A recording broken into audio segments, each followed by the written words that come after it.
Aspirants welcome to our YouTube channel knowledge hub में आपका एक बार फिर से स्वागत है।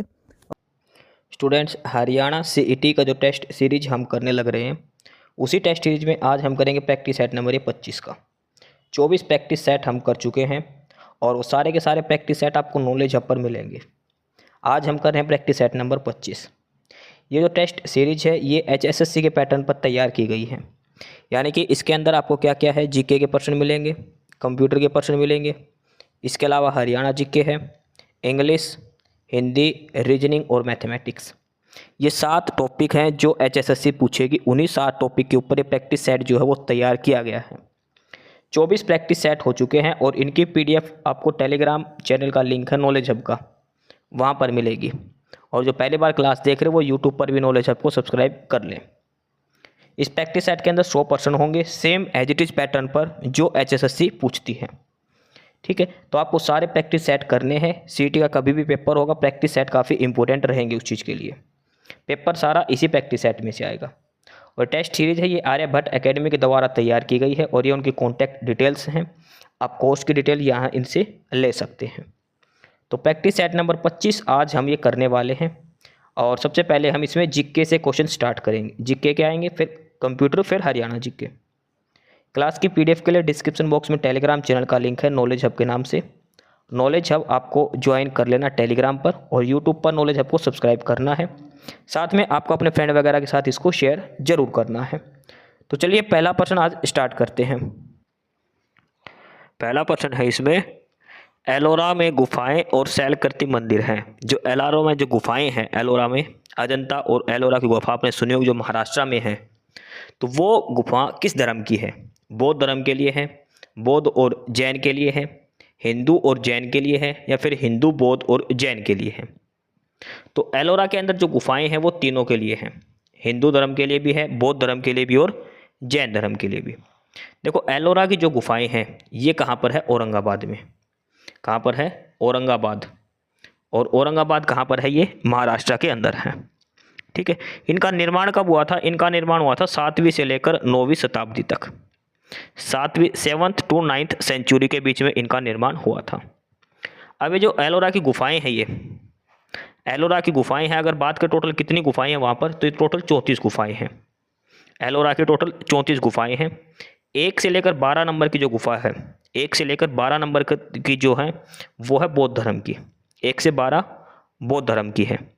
ठीक है, 13 से 29 जो है वो है हिंदू धर्म की। हिंदू की 13 से 29 तक की है। और जो जैन धर्म की है बच गई वो 30 से लेकर 34 तक है।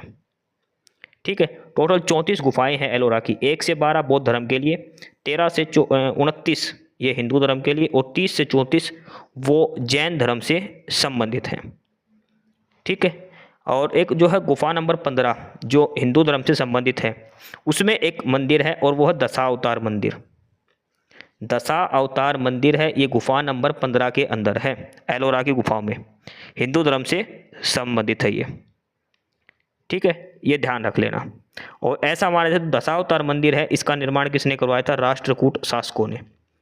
दशावतार मंदिर का निर्माण किसने करवाया था? राष्ट्रकूट शासकों ने करवाया था। इसके अलावा एक कैलाश गुफा भी है जिसका भी राष्ट्रकूट शासकों ने इसका निर्माण करवाया था इसी मंदिर में। तो एलोरा में 34 गुफाएं हैं, बौद्ध, हिंदू और जैन तीनों धर्मों से संबंधित है। औरंगाबाद महाराष्ट्र के अंदर है ये। प्रश्न नंबर 2 है, दक्षिण में बहमनी राज्य का संस्थापक कौन था? बहमनी समाज की स्थापना किसने करी थी? यह प्रश्न मोस्ट इंपोर्टेंट है। दक्षिण का बहमनी राज्य, मलिक अंबर, हसन गंगू, मोहम्मद दीवान या फिर सिकंदर शाह? तो जो बहमनी साम्राज्य की स्थापना करी थी वो करी थी हसन गंगू ने। बहमनी साम्राज्य की स्थापना किसने करी थी? हसन गंगू ने करी थी। कब करी थी? 1347 में।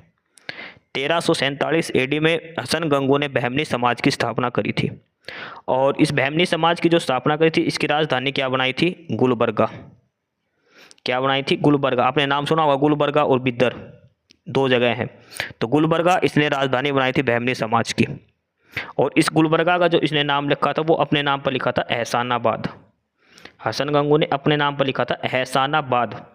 इस जो राजधानी थी जो बहमनी समाज की, उसका नाम रखा था। ठीक है, अगला है प्रश्न नंबर 3। तीसरा जो प्रश्न है इसमें पूछा है संबलपुर के अनेक ब्रिटिश विरोधी विद्रोह का नेता कौन था? यह है संबलपुर।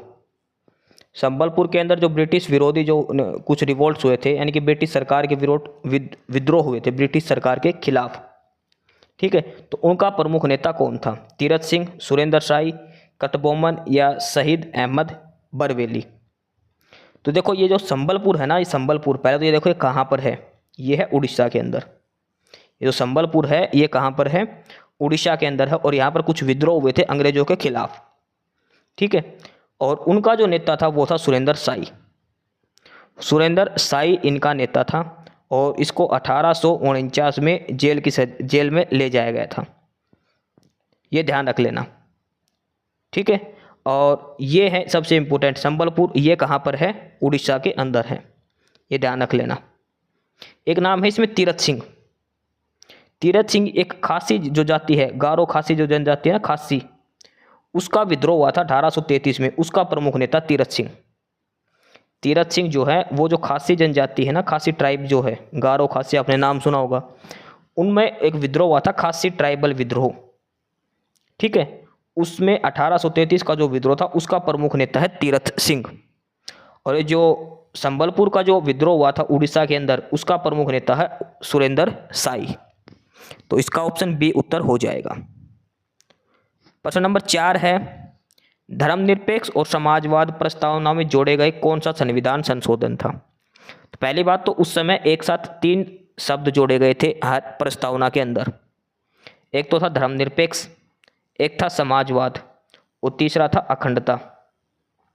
संविधान की जो प्रस्तावना है उसमें सिर्फ एकमात्र एक बार ही संशोधन हुआ है और उसमें 3 शब्द जोड़े गए थे, धर्मनिरपेक्ष, समाजवाद और अखंडता। ये 3 शब्द जोड़े थे, ठीक है। और ये जो हुआ था संशोधन, ये हुआ था 1976 के अंदर, 1976 के अंदर। और ये था 42वां संविधान संशोधन। 42वां संविधान संशोधन 1976 जो था, इसमें प्रस्तावना में 3 शब्द जोड़े गए थे, धर्मनिरपेक्ष, पंथ निरपेक्ष था, धर्मनिरपेक्ष नहीं पंथ निरपेक्ष, समाजवाद और अखंडता। 1976 में हुआ था 42वां संविधान संशोधन था।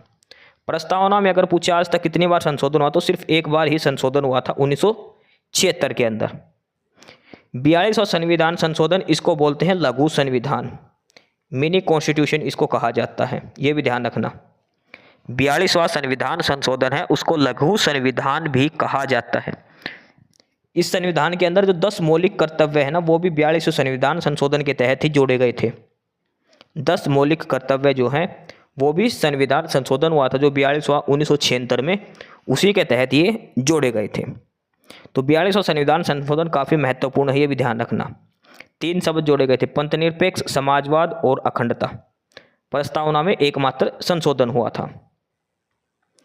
अगला है प्रश्न नंबर 5, गद्दी जो लोग हैं वो कहाँ के निवासी है? गद्दी जो जनजाति है ये कहाँ पाई जाती है?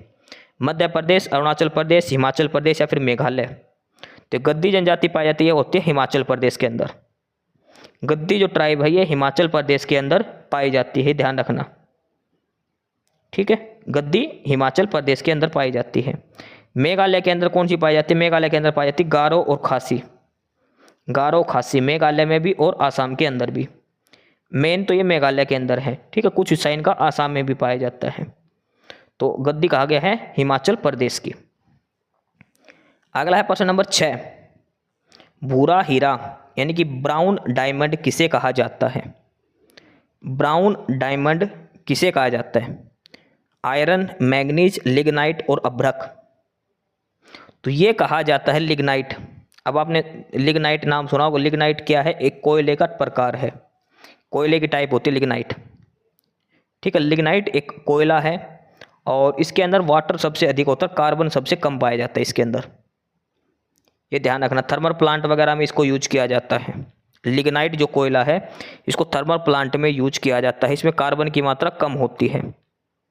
इसको ब्राउन डायमंड कहा जाता है लिग्नाइट को।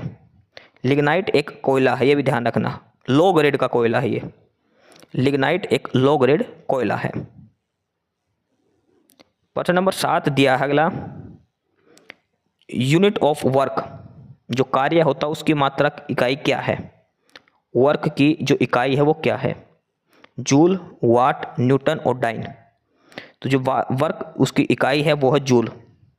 कार्य की जो इकाई है, ये साइंस का पर्सन है, ये इसकी इकाई है joule.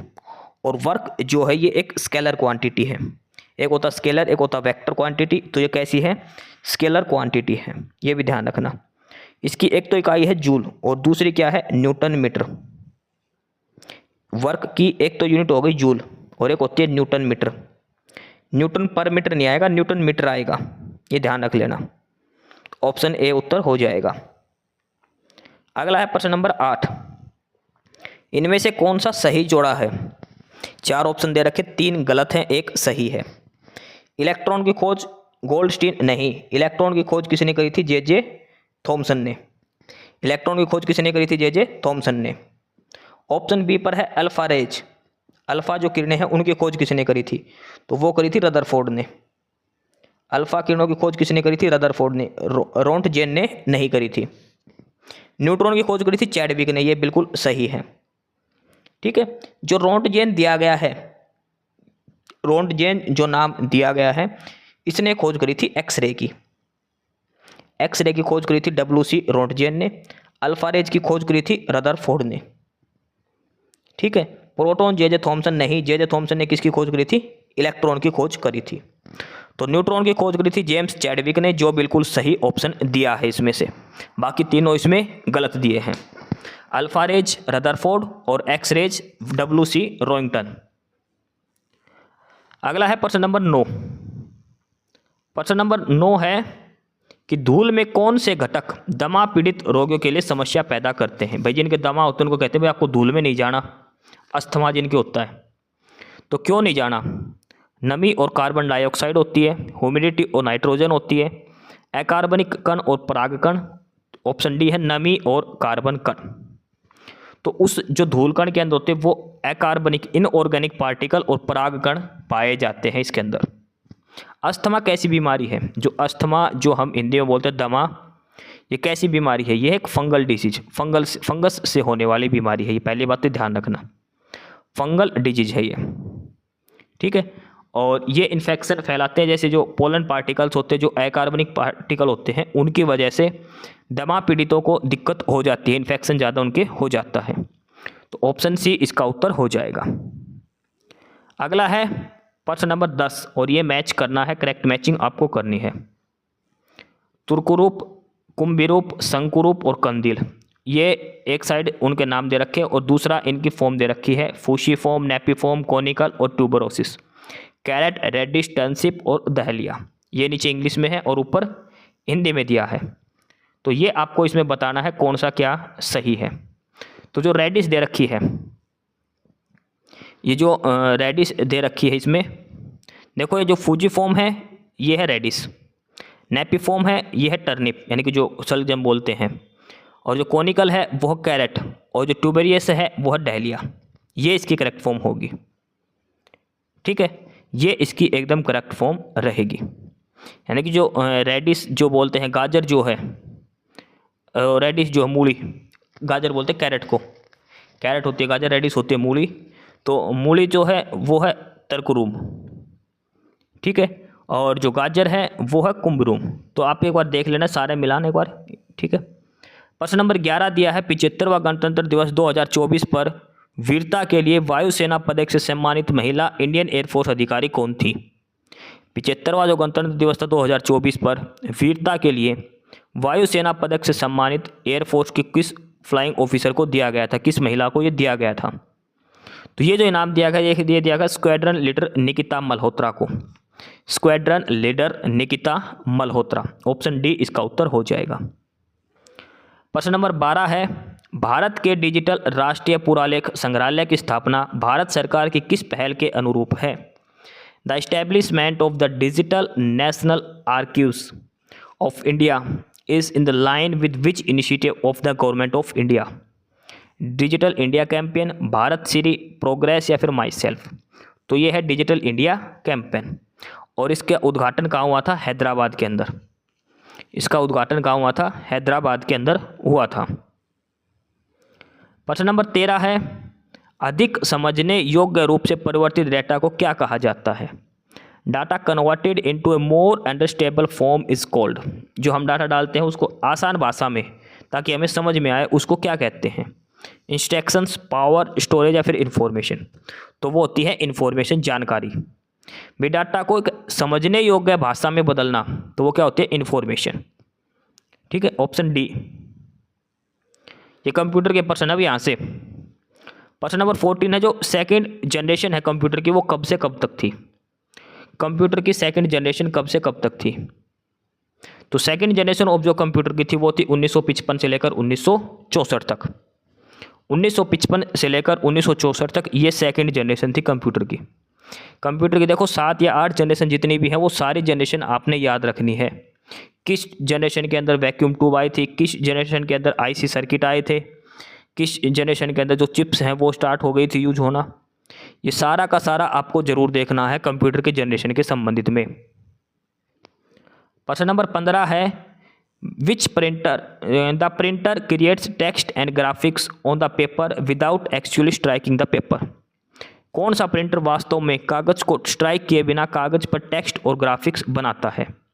Dot matrix, impact printer, Daisy wheel या फिर नॉन इम्पैक्ट? तो वो जो प्रिंटर है वो है non impact printer. Non impact मतलब बिना किसी प्रभाव का, जो कोई प्रभाव नहीं डालता, जो कागज को स्ट्राइक किए बिना, कागज को टच भी नहीं करता, मतलब स्ट्राइक भी नहीं करता अच्छे से, और वो ग्राफिक्स और टेक्स्ट क्रिएट कर देता है। ऑप्शन डी उत्तर हो जाएगा। प्रश्न नंबर 16 है, वस्तुओं के निर्यात और आयात के संतुलन को किस रूप में संदर्भ किया जाता है? Balance of import and export of good, उसको क्या कहा जाता है? यानी कि जितनी चीज़ भेजी उतनी चीज़ आई है, तो वो क्या होता है? बैलेंस ऑफ ट्रेड, व्यापार संतुलन। ठीक है, कोई एक देश जैसे भारत अमेरिका में 100 आइटम भेज रहा है और 100 आइटम अमेरिका से आ रहे हैं, जिस वैल्यू के भेजा उतनी वैल्यू के आ रहे हैं, तो ये होता है बैलेंस ऑफ ट्रेड। कोई घाटा ना होना, कोई फ़ायदा ना होना, मतलब नॉर्मल बराबर काम चलना। ठीक है, ये होगा बैलेंस ऑफ ट्रेड। अगर एक्सपोर्ट ज़्यादा होगा, अगर हम माल ज़्यादा भेजेंगे, मंगवाएंगे कम, तो ये होगा ट्रेड बैलेंस सरप्लस। क्या हो जाएगा? ये सरप्लस। और अगर हम मंगवाएंगे ज़्यादा, भेजेंगे कम, तो वो होगा ट्रेड बैलेंस डेफिसिट। ठीक है, ये दोनों चीज़ याद रखना। अगर एक्सपोर्ट और इंपोर्ट बराबर है तो वो है balance of trade. Option B. प्रश्न नंबर 17 है, IRCTC ने मई 2016 में प्रकाशित रिपोर्ट में किस स्टेशन को A1 रेलवे स्टेशन घोषित किया था? देखो 2016 में जब तो किया था सूरत को, और अब की बार बात करें 2024 की तो वो किया था चंडीगढ़ को। किसको घोषित किया था? चंडीगढ़ को A1 रेलवे स्टेशन घोषित करा था इन्होंने। प्रश्न नंबर 18 दिया है, भारत में सबसे अधिक मैग्नीज कहाँ पाया जाता है? मैग्नीज जो है वो सबसे अधिक किस राज्य में पाया जाता है? पश्चिम बंगाल, मध्य प्रदेश, झारखंड या फिर उड़ीसा? तो मैग्नीज सबसे अधिक पाया जाता है उड़ीसा के अंदर। ऑप्शन डी इसका आंसर हो जाएगा। मैग्नीज सबसे ज़्यादा इंडिया में उड़ीसा के अंदर पाया जाता है। देखो 18 प्रश्न हो गए और इस 18 में हमने जीके और कंप्यूटर के प्रश्न सारे देखे हैं। प्रश्न नंबर 19 से लेकर 40 तक अब 22 प्रश्न आएंगे हरियाणा जीके के। अब हम जो प्रश्न करेंगे वो हैं सारे हरियाणा जीके के। प्रश्न नंबर 19 है, किस जिले को और किस साल में फरीदाबाद जिले का निर्माण किया था? भाई फरीदाबाद कब बना था और किस जिले से बना था? करनाल 1979, भिवानी 1979, गुड़गांव 1979, यमुनानगर 1974। तो फरीदाबाद अगर आपको नहीं भी आए तो ये देख लेना फरीदाबाद किसके पास है? गुड़गांव के पास। तो फरीदाबाद किससे बना था? गुड़गांव से बना था। कब की बात है? ये बात है 15 अगस्त 1989 की। 15 अगस्त 1979 की, 15 अगस्त 1979 की बात है, 1979। गुड़गांव से फरीदाबाद ये अलग अलग हुए थे। गुड़गांव तो बन गया था 1 नवंबर 1966 को, ये ध्यान रखना गुड़गांव, और 1979 को गुड़गांव से फरीदाबाद अलग किया गया था। अगला है प्रश्न नंबर 20, 18वीं शताब्दी में आयरिश जॉर्ज थॉमस के द्वारा हरियाणा का कौन सा जिला अधिनिष्ठ कर लिया था? एक था जॉर्ज थॉमस, आपने नाम सुना होगा, और इसने किस डिस्ट्रिक्ट के ऊपर अपना अधिकार जमाया था? देखो जॉर्ज थॉमस इसने हांसी में भी एक किला बनवाया हुआ। जॉर्ज थॉमस ने हांसी को अपनी राजधानी बनाया था इसने। तो जॉर्ज थॉमस ने 18वीं शताब्दी में किस जिले पर अपना अधिकार जमाया था? जॉर्ज थॉमस ने, तो जॉर्ज थॉमस ने अधिकार जमाया था हिसार, और हिसार के साथ साथ रोहतक पर। हिसार और रोहतक 2 जिले हैं जिस पर जॉर्ज थॉमस ने अधिकार जमाया था। कब की बात है ये? 1798 से लेकर 1801 तक। 1798 से लेकर 1801 तक जॉर्ज थॉमस इसने हिसार और रोहतक पर कब्जा कर लिया था। ठीक है, ऑप्शन डी इसका उत्तर हो जाएगा।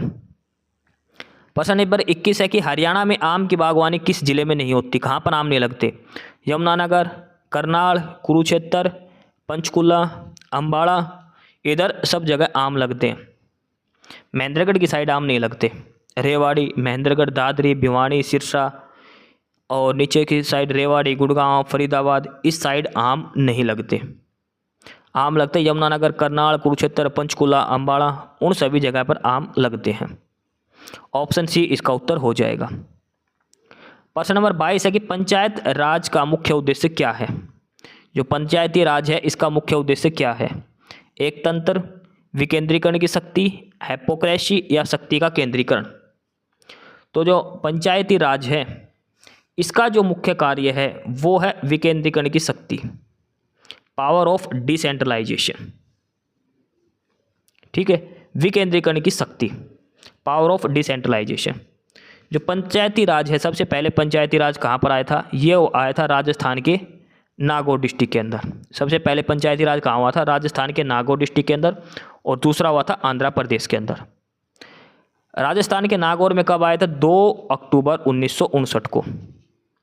2 अक्टूबर 1959 को राजस्थान के नागौर में पंचायती राज। अच्छा, ये पूछे पंचायती राज दिवस कब बनाते हैं? पंचायती राज दिवस तो ये बनाया जाता है 24 अप्रैल को। पंचायती राज दिवस जो मनाया जाता है वो मनाया जाता है 24 अप्रैल को मनाया जाता है ये पंचायती राज दिवस। और पंचायत के बारे में संविधान के किस अनुच्छेद में जिक्र है? वो है अनुच्छेद 40 के अंदर। अनुच्छेद 40 में जो DPSP दिए हैं राज्य के नीति निर्देशक तत्व, उसमें अनुच्छेद 40 में पंचायती राज का जिक्र किया गया है। अनुच्छेद 40 के अंदर पंचायती राज दिवस 24 अप्रैल को मनाया जाता है। ठीक है, ये ध्यान रखना पंचायती राज से संबंधित। प्रश्न नंबर 23 है कडुल्ला आभूषण महिलाएं कहाँ पहनती हैं?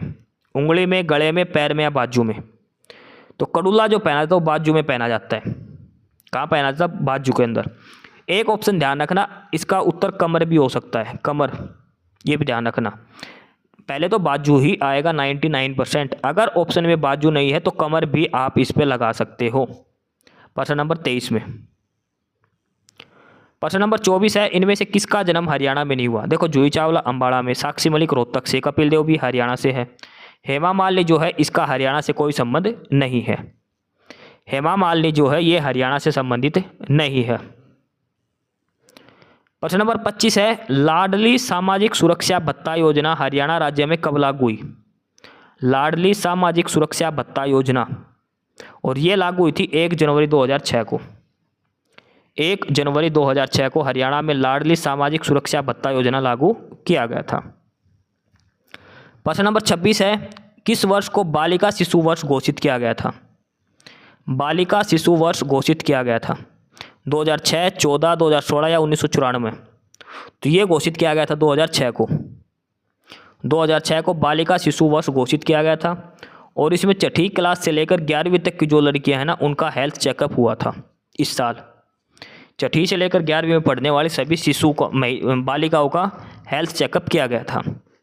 2006 को बालिका शिशु वर्ष घोषित किया गया था।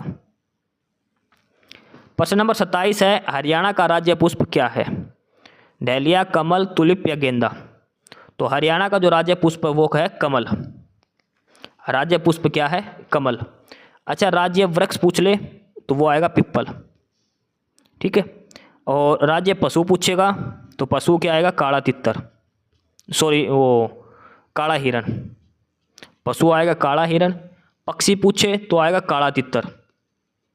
पक्षी क्या आएगा? काला तितर। काला तितर का इंग्लिश में क्या नाम है? Black francolin. कई बार ब्लैक फ्रैंकोलिन भी नाम देते हैं काला तितर की जगह, हिंदी में भी ऐसे लिख देते हैं ब्लैक फ्रैंकोलिन। ठीक है, तो ब्लैक फ्रैंकोलिन या फिर काला तितर। कई बार काला हिरण की जगह नीलगाय भी ऑप्शन में देते हैं, वो भी ध्यान रखना, राष्ट्रीय पशु के रूप में। ठीक है, और राष्ट्रीय पुष्प क्या है? वह कमल का। राष्ट्रीय नहीं आएगा, राज्य की है। देखो, अगर भारत की बात आए तो वहाँ पे चीज़ होगी राष्ट्रीय। अगर किसी राज्य की बात आए तो वहाँ पर चीज़ होती है राजकीय, ये ध्यान रखना। राज्य की चीज़ों पर राजकीय आएगा, देश वाली चीज़ों पर राष्ट्रीय आएगा, और पूरे विश्व के लिए अंतर्राष्ट्रीय आएगा। प्रश्न नंबर 28 है, कौन हरियाणा के रेवाड़ी में जन्म लेने वाले दिल्ली के अंतिम हिंदू शासक कौन थे? रेवाड़ी में जिसका जन्म हुआ था अंतिम हिंदू शासक, तो वो थे हेमचंद्र विक्रमादित्य। हेमचंद्र विक्रमादित्य, शॉर्ट में इसको हेमू कहा जाता है, ठीक है, और इसने ही विक्रमादित्य की उपाधि भी धारण करी थी। हेमचंद्र विक्रमादित्य ये अंतिम हिंदू सम्राट था, अंतिम हिंदू सम्राट था जिसने दिल्ली पर शासन किया, और इसका जन्म हुआ था रेवाड़ी के अंदर। हेमचंद्र विक्रमादित्य, इसको शॉर्ट में हेमू भी कहा जाता है, हेमचंद्र विक्रमादित्य। प्रश्न नंबर 29 है कि हरियाणा का कौन सा जिला सरसों की पैदावार में पहले स्थान पर है? सबसे ज़्यादा सरसों हरियाणा के किस जिले में होती है? फरीदाबाद, अम्बाड़ा, गुड़गांव या महेंद्रगढ़? तो सबसे अधिक सरसों कहाँ पर होती है? महेंद्रगढ़ के अंदर। हरियाणा में सबसे अधिक सरसों तो ये होती है महेंद्रगढ़ डिस्ट्रिक्ट में। प्रश्न नंबर 30 है, मुख्यमंत्री हैं, इनका टेन्योर आपको बताना है। कौन सा मुख्यमंत्री पहले आया था, कौन सा बाद में आया था? तो देखो बंसीलाल जी की बात करते सबसे पहले। चौधरी बंसीलाल की अगर हम बात करें तो बंसीलाल जो आया था वो आया था 1968 के अंदर। बंसीलाल कब आया था? 1968 में। हरियाणा का दूसरा तीसरा सीएम बना था बंसीलाल। बनारसी दास गुप्ता की बात करें तो बनारसी दास गुप्ता एक तो बना था 1975 के अंदर और एक बना था 1990 के अंदर। बनारसी दास गुप्ता, बंसीलाल बना था 1968 में और 1996 में, 2 बार बना था बंसीलाल भी।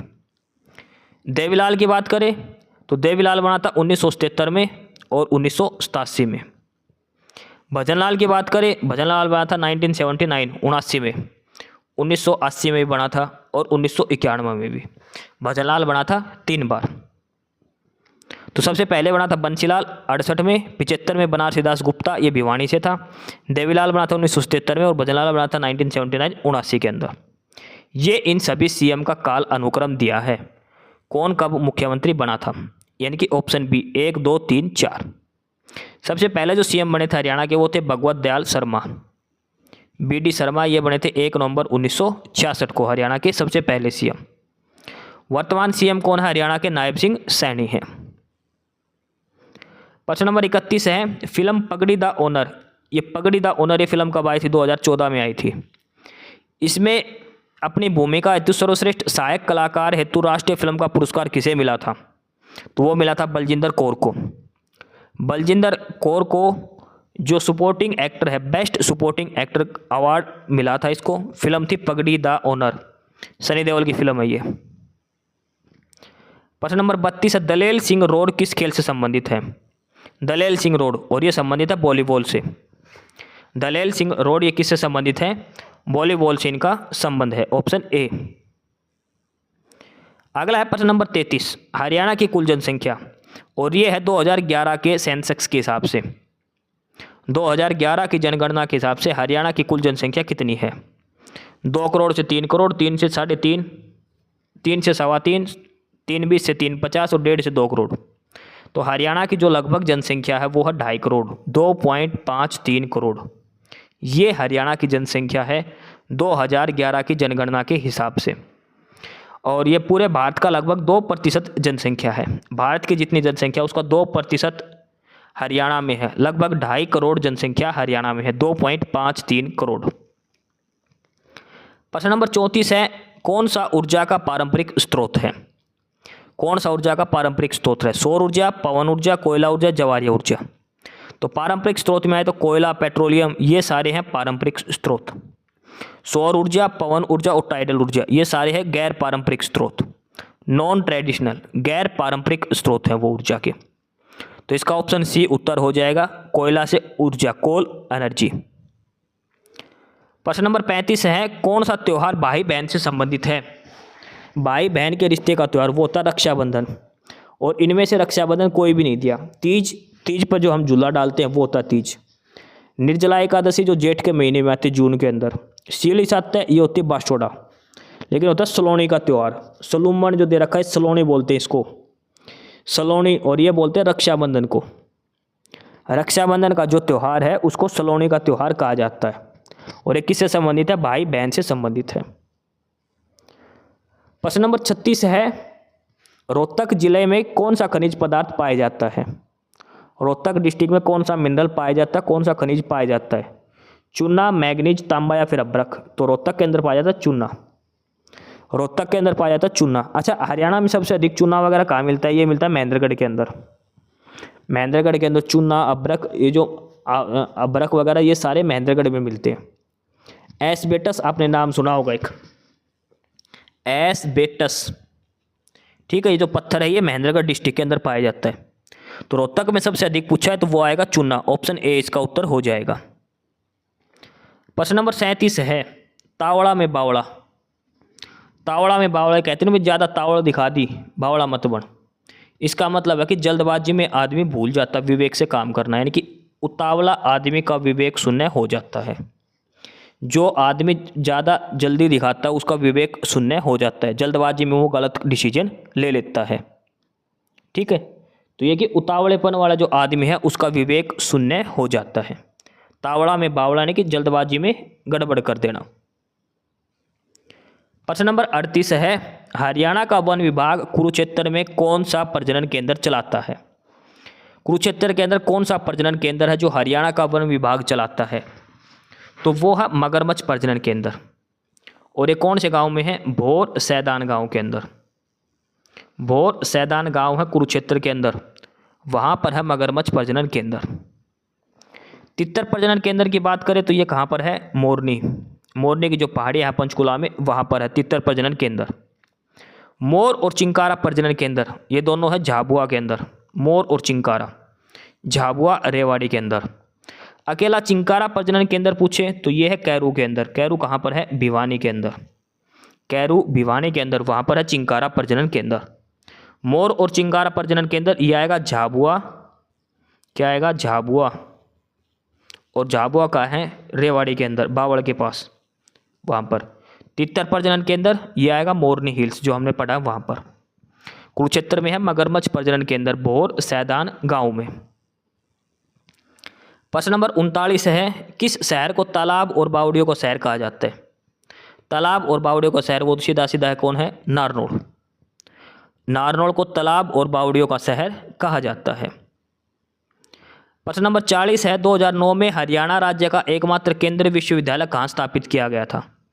तो ये किया गया था जाट पाली गांव में। जाट पाली गांव है और ये किस डिस्ट्रिक्ट के अंदर है? महेंद्रगढ़ के अंदर। महेंद्रगढ़ के जाट पाली गांव में 2009 में जो सेंट्रल यूनिवर्सिटी है हरियाणा की एकमात्र CUH वो स्थापित की गई थी महेंद्रगढ़ के जाट पाली गांव के अंदर। तो ये 40% और यहाँ पे हमारी हरियाणा जीके पूरी हो गई। जीके, कंप्यूटर और हरियाणा जीके। प्रश्न नंबर 41 और यहाँ से हमारी इंग्लिश शुरू होती है। प्रश्न नंबर 41 और यहाँ से जो प्रश्न आएंगे वो सारे इंग्लिश के आएंगे। कुछ क्वेश्चन 10-15 क्वेश्चन अब इंग्लिश के आएंगे, उसके बाद हिंदी आएगी। क्वेश्चन नंबर 41 है कि आपको एंटोनियम बताना है और वर्ड दिया है अबोव। अबोव मतलब होता है ऊपर, इसका एंटोनियम यानी कि विपरीत अर्थ शब्द बताना है। एंटोनियम का मतलब विपरीत, विलोम शब्द। अक्रॉस का मतलब होता है आर पार होना, एक दूसरे से निकल जाना सभी जगह। डाउन का मतलब होता है नीचे। बिलो का मतलब होता है किसी एक जो स्थान दे रखा उससे नीचे। लेस का मतलब होता है कम। तो देखो अबोव का मतलब होता है ऊपर और बिलो का मतलब क्या होगा? नीचे। इसका मतलब देखो बिलो और डाउन में अंतर देखो आप पहले। बिलो का मतलब होता है कोई चीज़ है, जैसे टेबल है, टेबल के नीचे रखी हो, कोई जगह दे रखी हो किसी चीज़ के नीचे छुपा के, उसके बिलो में। डाउन का मतलब है किसी चीज़ से उतरना। ठीक है, जो चीज़ एक लेवल थी, जो हाइट थी, उसकी वो हाइट कम हो जाना, वो होता डाउन होना। बिलो मतलब किसी चीज़ के नीचे रखना, छुपाना किसी, जैसे बेड के नीचे छुप गया। ठीक है, इस हिसाब से। तो अबोव का एंटोनियम हो जाएगा बिलो। क्वेश्चन नंबर 42 दे रखा है और आपको वन वर्ड बताना है। ए स्टोरी, पोएम और picture that can be interpreted to reveal a hidden meaning. एक ऐसी कहानी, एक कविता, एक फोटो जो किसी हिडन, जो छुपा हुआ जो मीनिंग है उसको बताए, वो क्या होती है? तो होती है एलिगरी। एलिगरी हिंदी में इसको बोले तो रूपक। क्या बोलते हैं? रूपक। किसी के रूप का बखान करना, किसी चीज़ के बारे में बताना।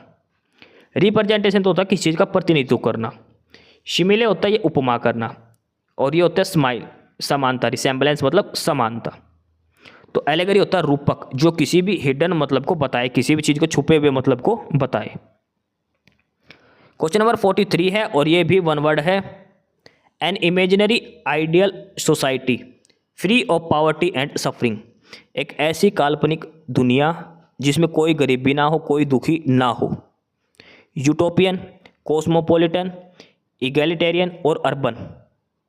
तो वो जो सोसाइटी है उस सोसाइटी को हम बोलते हैं उटोपियन। यूटोपियन होता है काल्पनिक आदर्श, काल्पनिक आदर्श लोग, यानी कि ऐसी काल्पनिक दुनिया जहाँ कोई गरीब ना और किसी को कोई दुख ना हो। कॉस्मोपॉलिटन क्या होता है? एक ऐसा व्यक्ति जिसको सारी दुनिया अपना देश लगे, कहीं भी चला जाए ये भी अपना देश है, ये भी अपना देश है, ये भी। इगैलिटेरियन ये होता है समानतावादी, सभी में बराबर देखे। और अर्बन होता शहरी, रूरल होता ग्रामीण। तो इसका ऑप्शन ए आ जाएगा यूटोपियन। क्वेश्चन नंबर 44 और 45 ये करेक्ट स्पेलिंग आपको बतानी है। 44 में है डिसअपॉइंटमेंट, यानी कि निराशा होना, डिसअपॉइंटमेंट। और इसकी जो करेक्ट स्पेलिंग है वो है DISAPPOINTMENT, डिसअपॉइंटमेंट। ये इसकी करेक्ट स्पेलिंग हो जाएगी। क्वेश्चन नंबर 45 है और ये है वेजिटेरियन, शाकाहारी। वेजिटेरियन की करेक्ट स्पेलिंग क्या आएगी? वेजिटेरियन की स्पेलिंग आएगी VEGETARIAN। ये है वेजिटेरियन की करेक्ट स्पेलिंग। डिसअपॉइंटमेंट की ऑप्शन ए, वेजिटेरियन की ऑप्शन ए। डिसअपॉइंटमेंट यानी कि निराशजनक, वेजिटेरियन का मतलब होता है शाकाहारी। ये दोनों इनकी करेक्ट स्पेलिंग दी गई है क्वेश्चन नंबर 44 और 45 की। 46 है इडियम आपको बताना है और वर्ड है to have a blast. To have a blast, इसका आपको इडियम बताना है, यानी कि पूरा आनंद उठाना एकदम। टू हैव ए ब्लास्ट, ऐसा कहते हैं डांस करते time to have a blast, खींच दे काम ने, वो वाला। टू हैव ए ब्लास्ट इसका मतलब है, टू हैव ए ब्लास्ट इसका अर्थ है कि to have a good time, अच्छा समय आना, आनंद से रहना, ठीक, अपने आप को एंजॉय करना। 47 में भी आपको इडियम बताना है to hit the road. To hit the road यानी कि रोड को छूना, रोड को, जैसे हम रनिंग करते टाइम कहते हैं road, to hit the road यानी कि स्टार्ट करना अपनी जर्नी, जहाँ से हम अपनी यात्रा शुरू करते हैं। बिगिन वंस जर्नी, जहाँ से यात्रा शुरू करते हैं, to hit the road. Question number 48 और 49 इसमें आपको खाली स्थान भरना है, फिल इन द ब्लैंक। 48 में दिया है he likes to do stunts with his bike. वो अपनी मोटरसाइकिल से स्टंट करना पसंद करता है। ही इज ए, वो क्या है? बिजी बॉडी, भाई बिजी बॉडी मतलब व्यस्त आदमी, ऐसा तो कोई मतलब ही नहीं है। लिटिल बग, लिटिल बग का भी कोई अर्थ नहीं बनता इसमें। वाइंड बैग, हवा का थैला, वो डेयर डेविल ये बनेगा। भाई वो दिलेर बोलते हैं जिसको हिंदी में, जो किसी से ना डरे, साहसी व्यक्ति, वो अपनी बाइक से स्टंट करता है, वो एक डेयर डेविल है, साहसी व्यक्ति, दिलेर इंसान है जो किसी से नहीं डरता। 49 में है आई टोल्ड हिम, मैंने उसको बताया था टू अवॉइड फाइटिंग, लड़ाई मत करो, लड़ाई छोड़ दो। बट ही वॉन्ट ब्लैंक, लेकिन वो नहीं मानेगा। मैंने उसको ये कहा था भाई लड़ाई छोड़ दे, लेकिन वो ऐसा काम नहीं करेगा। Doing it, did it, do it और डज इट। तो I told him to avoid fighting but he won't, वो नहीं करेगा, फ्यूचर की बात हो रही है, ठीक है। तो यहाँ पे देखो वॉन्ट या वुड नॉट, ये शॉर्ट फॉर्म होता है वुड नॉट का, ठीक है। तो यहाँ पर मॉडल हो या वुड हो, इसके साथ वर्ब की फर्स्ट फॉर्म आएगी, तो ये आएगा डू इट। वुड है ये मॉडल, वुड, वुड नॉट को वॉन्ट लिखते हैं, ही वुड नॉट, और वुड के साथ हमेशा क्या आएगी? वर्ब की फर्स्ट फॉर्म। डू इसकी फर्स्ट फॉर्म रहेगी, तो but he would not do it, option B इसका आंसर हो जाएगा। क्वेश्चन नंबर 50 है और इसमें आपको ग्रामेटिकल एरर बताना है, किस पोर्शन में ग्रामेटिकल एरर है। All we could find out from his neighbours are that he has a job in a corporate company. All we could find out from his neighbours, जो भी कुछ हमें उसके पड़ोसियों से मिला वो ये था कि वो एक प्राइवेट कंपनी में जॉब करता है उसके पास। देखो इसमें देखो all we could find out from his neighbours, उसके बारे में जो भी हमें जानकारी मिली, आर, ये आर नहीं आएगा यहाँ पे, ये आर यहाँ पे गलत दिया गया है, ठीक है। आर का यहाँ पे कोई सेंस नहीं बनता। All we could find out from his neighbours that he has a job in a corporate company. Are का यहाँ पे कोई प्रयोग नहीं होगा, ठीक है। क्वेश्चन नंबर 51 है, इसमें भी आपको ग्रामेटिकल एरर बताना है, किस पोर्शन में है। ग्रामेटिकल एरर आपको बताना है। You assertion that you were thoroughly ignorant of the consequences cannot be believed। इसमें आपको बताना है यू assertion, देखो शुरू में ही इसमें एरर आ रहा है। यू assertion नहीं होता, वो होता है योर, आपका सुझाव। योर assertion होता है वो, यू assertion नहीं होता, ठीक है। ऑप्शन बी में एरर है, यू की जगह क्या आएगा, योर, आपका, ठीक है। अगला है क्वेश्चन नंबर 52, और 52 में आपको बताना है ये जो करेक्शन है, मतलब इस जो वर्ड जो दिया है फुली इन्वॉल्व वाला, ये फुली इन्वॉल्व, इसमें कोई करेक्शन की ज़रूरत है या फिर ये सही है। अगर करेक्शन चाहिए तो कौन सा ऑप्शन लगेगा, ठीक है। सेंटेंस है you must be fully involve what you do, जो आप करते हो उसमें आप पूरे घुल मिल के वो काम करते हो, तो इसमें कौन सा करेक्शन आएगा। तो you must be fully involve for what you do, जो आप करते हैं उसके लिए, किसके लिए, फॉर व्हाट यू डू, जो भी काम आप करते हैं उसमें, ठीक है। ये ध्यान रखना, यू जो देखना फुली इन्वॉल्व इन, ये फॉर नहीं आएगा, सॉरी गलत है, ये इन वाला आएगा भाई, ऑप्शन बी इसका उत्तर आएगा। फुली इन्वॉल्व इन, किसी चीज़ के अंदर घुलना, ठीक है। इन प्रेपोजिशन आएगी, fully involve in. You must be fully involve in what you do, जो आप करते हैं उसमें आप खुद पूरे रूप से शामिल होंगे, जो भी काम आप करते हैं। ऑप्शन बी उत्तर होगा। 53 में भी सेम है, आपको बताना कोई करेक्शन करनी है या नहीं। फ्रॉम द टीचर, ये है फ्रॉम टीचर में, इसमें बतानी है। सेंटेंस है कि I want to learn Hindi from teacher, मैं टीचर से हिंदी सीखना चाहता हूँ। I want to learn Hindi from teacher, इसमें ये हिंदी फ्रॉम टीचर इसमें है कि, तो I want to learn Hindi, मैं हिंदी सीखना चाहता हूँ, कहाँ से, किस से, तो फ्रॉम ए हिंदी टीचर। भाई हिंदी कौन पढ़ाएगा, हिंदी टीचर ही पढ़ाएगा, ठीक है। तो फ्रॉम ए हिंदी टीचर ऐसे आएगा। क्वेश्चन नंबर 53 और 54 और 55, ये पैराग्राफ दिया है और उसके पैराग्राफ के बिहाफ पर आपको आंसर निकालना है। इसकी प्रैक्टिस के लिए आपको पीडीएफ मिलेगी, वहाँ से करना है। पीडीएफ कहाँ मिलेगी, टेलीग्राम चैनल पर। लिंक कहाँ है, डिस्क्रिप्शन बॉक्स में। नाम क्या है टेलीग्राम चैनल का, नॉलेज हब, वहाँ ज्वाइन करो, पीडीएफ मिलेगी, प्रैक्टिस सेट तैयार करो। जो पहली बार क्लास देख रहा है वो नॉलेज हब भी सब्सक्राइब कर लेना, यूट्यूब के ऊपर भी अपने दोस्तों से भी शेयर कर दे। 55% हो चुके हैं, इंग्लिश हो चुकी है, जीके हो चुकी है, हरियाणा जीके कंप्यूटर हो चुका है। प्रश्न नंबर 56 से हम शुरू करेंगे। अब शुरू होती है हमारी हिंदी। प्रश्न नंबर 56 से अब हिंदी शुरू होती है, कुछ प्रश्न हिंदी के आएंगे, उसके बाद गणित और लास्ट में रीजनिंग करेंगे। प्रश्न नंबर 56 दिया है प्लुत स्वर कौन सा है, 4 ऑप्शन है, प्लुत स्वर बताना है, एम, ओम, ओम या फिर ओम। तो सबसे पहले आपको देखो ओम लिखा कैसे जाता, तो ये शुद्ध रूप है ओम, ये इसका शुद्ध रूप है। लिखा सभी में चारों में ओम ही करके है, ठीक है। जो हम ऐसे ओम लिखते हैं ये उसका शुद्ध रूप ऐसे लिखा जाता है ओम। और फिर आपने देखा उनकी जगह ये ई सा बना होता वो ओम। ये क्या होता है, प्लुत स्वर। स्वर होते 3, एक होता है ह्रस्व स्वर, दूसरा होता है दीर्घ स्वर और तीसरा होता है प्लुत स्वर। ह्रस्व स्वर होते 4, दीर्घ स्वर होते 7, प्लुत स्वर होते एक ओम, ठीक है। स्वर 3 प्रकार के होते हैं, ह्रस्व स्वर, दीर्घ स्वर और प्लुत स्वर। 57 है प्रश्न नंबर 57 सवाल नंबर, इसमें 4 ऑप्शन दिए हैं, उसमें बताना सबसे शुद्ध रूप में कौन सा लिखा गया है, और वो है अष्ट। अष्ट मतलब हिंदी में होता है अर्थ 8, अष्ट सिद्धि नव निधि के दाता, 8 सिद्ध या 9 निधियों के दाता। तो अष्ट नहीं होता, वो होता अष्ट, ये ठीक। अष्ट, अष्ट मतलब होता 8। ऑप्शन डी है जो शुद्ध रूप में लिखा गया है। प्रश्न नंबर 58 है, जिस संज्ञा से एक ही प्रकार की वस्तुओं अथवा व्यक्तियों का बोध हो उसे क्या कहते हैं? एक ही प्रकार के व्यक्ति अथवा वस्तुओं का, जैसे होगा जो किताब, मतलब जो देश, नदी, पर्वत, लड़का, पठार, मरुस्थल। एक ही किसी एक संपूर्ण जाति का बोध हो, किसी एक ही प्रकार की वस्तुओं का बोध हो, एक ही प्रकार के व्यक्तियों का बोध हो। जैसे नदी बोल दिया तो नदी का मतलब सभी प्रकार की नदियाँ आ गई।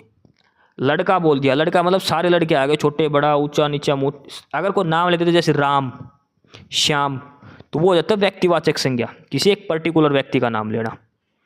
और सारी जाति का नाम ले देना, सारे एक साथ शामिल हो जाना, वो होती है जातिवाचक संज्ञा। ठीक है, जिस संख्या में एक ही प्रकार की व्यक्तियों और वस्तुओं का नाम जो बोध हो वो होती है जातिवाचक संज्ञा। व्यक्तिवाचक संज्ञा, जातिवाचक संज्ञा और भाववाचक संज्ञा, ध्यान रखना। प्रश्न नंबर 59 है, वह आप ही चला गया, इस वाक्य में सर्वनाम का कौन सा भेद है?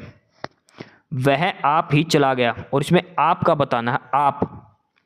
आप जो शब्द है ये कौन सा सर्वनाम है? तो ये होता है आप, मतलब खुद से संबंधित है, ये होता है निजवाचक सर्वनाम। वह आप ही चला गया, तो इसमें आप जो है वो होता है निजवाचक सर्वनाम। ठीक है, जिस सर्वनाम में कर्ता का बोध हो उसको निजवाचक, तो कौन गया? आप, वो खुद गया है। ठीक है, निश्चयवाचक होता है यह, वह। संबंधवाचक सर्वनाम तो जो, सो। पुरुषवाचक सर्वनाम होता है मैं, तुम, वह, हम, ये सब। प्रश्न नंबर 60 दिया है, कौन सा शब्द विशेषण है? 4 शब्द हैं, आपको विशेषण शब्द बताना है। शासन, अनुशंसा, अनुशासन या फिर अनुशासित। तो विशेषण जो है इसमें वो है अनुशासित। अनुशासित, ये ध्यान रखना। ठीक, अनुशासित विशेषण है ये, बाकी तो सारे संज्ञा के रूप में प्रयोग किए जाते हैं। प्रश्न नंबर 61 है कि मैं रोज पढ़ता हूँ। मैं रोज पढ़ता हूँ, इसमें क्रिया विशेषण का कौन सा भेद है? देखो, मैं पढ़ता हूँ सीधी सी बात हो गई, लेकिन कब पढ़ता हूँ? डेली, यानी कि समय का बोध करवा रहा है, एक घटना का समय का बोध करवा रहा है। यानी कि कौन सा विशेषण है? कालवाचक क्रिया विशेषण। कौन सी क्रिया हो रही है इसमें? समय बता रहा है, क्रिया पढ़ना, कब पढ़ता हूँ मैं? रोज।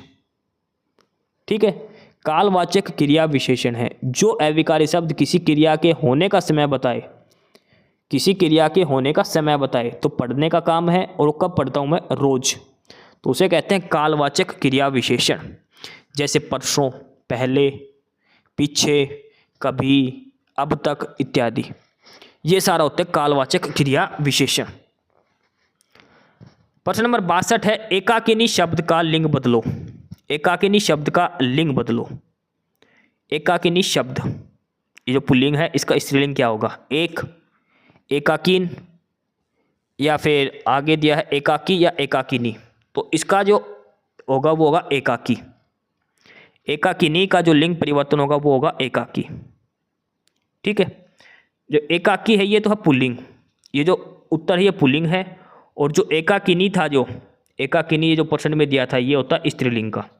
इसमें एक प्रत्यय लगाया जाता है, कौन सा? इनी प्रत्यय। एकाकी में अगर हम इनी प्रत्यय लगाते हैं ना, इनी प्रत्यय, तो वो होता था उसका स्त्रीलिंग भाव। ठीक है, अगला है प्रश्न नंबर 63, कर्म कारक का चिन्ह कौन सा है? देखो, कारक होते हैं 8। कर्ता, कर्ता का चिन्ह होता है ने। कर्म, कर्म का होता को। करण, से के लिए, कर्ता ने कर्म को करण से के लिए, ये दोनों ही करण कारक के हैं। कर्म का इसमें को का, ऑप्शन डी इसका उत्तर हालांकि। ठीक है, करण कारक होता है से और के लिए, कर्ता कारक का है ने चिन्ह, तो इसका उत्तर है ऑप्शन डी। कर्ता, कर्म, करण, आपादान, संप्रदाय, संबंध, अधिकरण, संबोधन, ये 8 प्रकार के कारक होते हैं। प्रश्न नंबर 64 है, अमी का तत्सम रूप क्या होगा? अमित यानी कि जो अमृत होता है उसको अमित कहते हैं, तो इसका तत्सम रूप क्या होगा? अमृत। अमित को क्या कहते हैं? अमृत। अमी शब्द का तत्सम रूप होगा अमृत। 65 नंबर है, अधोमुख का संधि विच्छेद करने पर कौन सा उपसर्ग प्राप्त होगा? अधोमुख में कौन सा उपसर्ग है? यानी कि उपसर्ग होता है आगे जो लगता है वो शब्द के आगे, तो अधोमुख क्या होता है? अध, अधय प्लस मुख, अधय प्लस मुख, जो ऑप्शन बी में दिया है वो। अधय प्लस मुख, अधोमुख।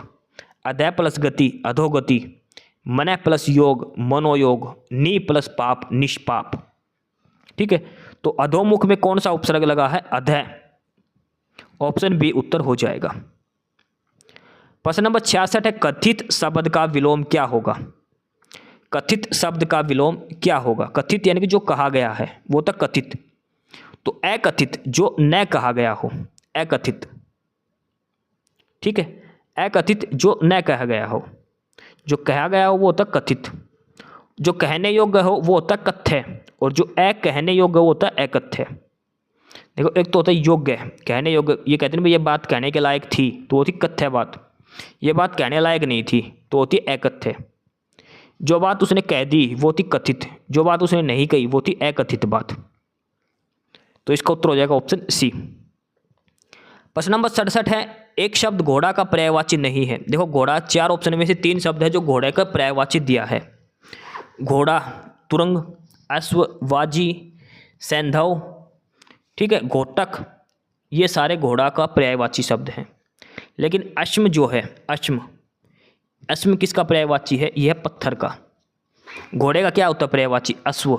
अश्व होता है, अश्म नहीं होता, ये ध्यान रखना। घोड़े को अश्व बोलते हैं, अश्म नहीं बोलते। अश्म का अर्थ होता है पत्थर। तो ऑप्शन ए जो है वो पर्यायवाची नहीं है। प्रश्न नंबर 68 है, अंक शब्द के अनेकार्थी शब्द बताओ। अंक, अंक शब्द जो, इसके क्या क्या अर्थ हो सकते हैं?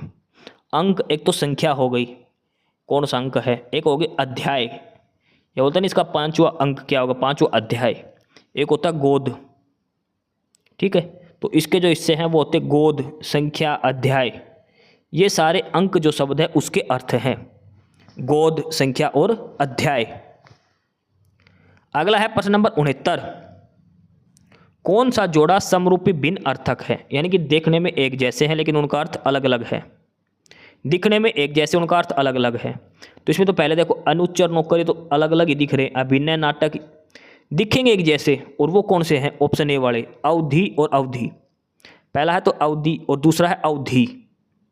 ठीक है, तो इसमें अवधि और अवधि का अर्थ बताना। ये जो पहला अवधि है ये तो होता समय, भाई इतनी अवधि में ये काम हो गया, इतने समय में ये काम हो गया, निश्चित अवधि में। और ये तो अवधि जो होता अवध प्रदेश। अवधि एक भाषा है ना, जैसे अवध एक प्रदेश है, वहाँ के जो रहने वाले हैं जो भाषा बोलते हैं वो होती अवधि भाषा। ठीक, अवध प्रदेश के निवासी होते अवधि। और एक अवधि होता है छोटी दी वाला, वो होता समय बताना। ये कहते हैं इस चीज़ का निश्चित समय हो गया, निश्चित अवधि पूरी हुई। प्रश्न नंबर 70 है, जिसकी कोई कीमत न हो सके उसको क्या कहेंगे? जिसकी कोई कीमत ना हो तो वो होता अमूल्य। जिसका कोई मूल्य ना हो अमूल्य। जिसका काफ़ी मूल्य हो वो होता बहुमूल्य, कीमती। लेकिन जिसकी कीमत ही ना होता है अमूल्य। तो ये 70 प्रश्न हमारे हो चुके। GK, computer, Haryana GK, English और हिंदी पूरी हो गई। अब 15 सवाल आएंगे गणित के, 15 सवाल आएंगे रीजनिंग के। उसके बाद प्रैक्टिस सेट हमारा पूरा हो जाएगा। सवाल नंबर 71, 15 सवाल करेंगे अब गणित के। सवाल नंबर 71 से हम शुरू करते हैं। सवाल नंबर 71 है, 0, 1 और 6 इनसे बनने वाली सबसे बड़ी और सबसे छोटी 3 अंकों की संख्या का औसत क्या होगा? 0, 1 और 6। देखो, सबसे बड़ी संख्या बनाने तो इसमें सबसे बड़ा जो अंक हो सबसे पहले आएगा 6, उसके बाद उससे छोटे वाला। देखो, इससे 3 अंकों की संख्या ये तो बनेगी 610 या बनेगी 601, सबसे बड़ी संख्या। तो बड़ी कौन सी इसमें से? 610। तो सबसे बड़ी संख्या 3 अंकों की 0, 6 और 1 से वो बनेगी 610। ठीक है, 610 सबसे बड़ी संख्या होगी। सबसे छोटी 16 मत बना देना भाई, 0, 1, 6 करके। 0 काउंट नहीं होते, 2 अंकों की संख्या बन गई। हमने बनानी है 3 अंकों की सबसे छोटी संख्या, तो इसका मतलब 0 को बीच में लिखना पड़ेगा। 106 बनेगी, 106 बनेगी। 160 मत बनाना, 160 बड़ा है, 106 सबसे छोटा है। तो हमें सबसे छोटी और सबसे बड़ी संख्या लेनी। सबसे बड़ी बनेगी 610, सबसे छोटी बन गई 106। इन दोनों संख्याओं का औसत निकालना है, तो इन दोनों को जोड़ दो, कितना हो गया? 716। एवरेज निकालना है, 2 संख्या है तो 2 से भाग कर दो। 716 को 2 से भाग करेंगे तो कितना आएगा? 358। ऑप्शन बी उत्तर हो जाएगा। देखो, इसमें गलती करेंगे सबसे छोटी संख्या बनाने में, जल्दबाजी में आप 16 बना दोगे, 0, 16, ये नहीं होगा। संख्या के अगर बाएं तरफ 0 कितने भी हो वो काउंट नहीं किए जाते। ठीक है, तो सबसे छोटी बनेगी 106। सवाल नंबर 72 दिया है, बाल दिवस पर एक विद्यालय में 175 विद्यार्थियों के बीच समान रूप में मिठाई बांटी जानी थी। ओके, दरअसल उस दिन 35 विद्यार्थी अनुपस्थित थे, इसलिए प्रत्येक विद्यार्थी को 4 मिठाई अतिरिक्त मिली। तो सभी में वितरण करने के लिए कितनी मिठाई उपलब्ध थी? भाई पहले एक स्कूल में 175 बच्चे थे, सभी को टॉफ़ी देनी थी, गिनती के लेके आए थे वो जो भी लेके आए थे, उसमें से एक दिन 35 बच्चे एब्सेंट हो गए, इसलिए इन 35 बच्चों की जो मिठाई थी ना वो हर बच्चे को 4-4 फालतू मिली है। समझ गए? 35 बच्चों की मिठाई, तो पहले देखो 175 थे, 35 एब्सेंट हो गए, तो अब बच्चे के कितने? 140 बच्चे। भाई 135 बच्चे आने थे स्कूल में, 35 एब्सेंट थे, तो उस दिन 140 बच्चे आ गए। अभी देखो 140 बच्चे को, हर बच्चे को 4-4 टॉफ़ी एक्स्ट्रा मिली है, हर बच्चे को 4 टॉफ़ी एक्स्ट्रा मिली, यानी कि टोटल कितनी टॉफ़ी मिली इनको फालतू? 14 चौक 56, 560 टॉफ़ी इन बच्चों को एक्स्ट्रा मिली है, 560 टॉफ़ी मिली है इन बच्चों को एक्स्ट्रा। और ये 560 टॉफ़ी मिलती कितने बच्चों को? भाई अगर 35 बच्चे आते तो उनमें बंटनी थी 560 टॉफ़ी। 560 कहाँ से आया? कि हर बच्चे को 4 टॉफ़ी एक्स्ट्रा मिली है जो उस दिन प्रेजेंट थे क्लास में, स्कूल में। उस दिन आए कितने थे? 140 बच्चे। उनको खुद की जो टॉफ़ी मिली ना वो तो मिल गई थी, लेकिन इनको 4-4 टॉफ़ी और फालतू मिली थी। किस वजह से? ये 35 बच्चे थे ना, इनके हिस्से की टॉफ़ी, 35 बच्चे एब्सेंट थे, तो इनको 560 टॉफ़ी एक्स्ट्रा बच गई थी, यानी कि उस दिन वो इन 140 बच्चों में बांट दी, तो सभी को 4-4 टॉफ़ी फालतू मिल गई। तो अगर ये 35 बच्चे आते तो हर बच्चे को कितनी टॉफ़ी मिलती? 560 टॉफ़ी थी, 35 बच्चों में कितने को मिलती? 35 एकम 35 और 35 छिक्का 210, यानी कि हर बच्चे को 16-16 टॉफ़ी मिलती। समझ गए? यानी कि 560 टॉफ़ी जो एक्स्ट्रा बची थी 35 बच्चों की, इसके हिसाब से तो हर बच्चे को 16 टॉफ़ी मिलती। अगर ये 35 बच्चे भी आते तो हर बच्चे को 16-16 टॉफ़ी, यानी कि 175 बच्चे थे, हर बच्चे को 16 टॉफ़ी मिलती। तो टोटल टॉफ़ी कितनी आई? 175 गुणा में 16 कितनी आएगी? 2800 टॉफ़ी आई थी उस दिन स्कूल के अंदर।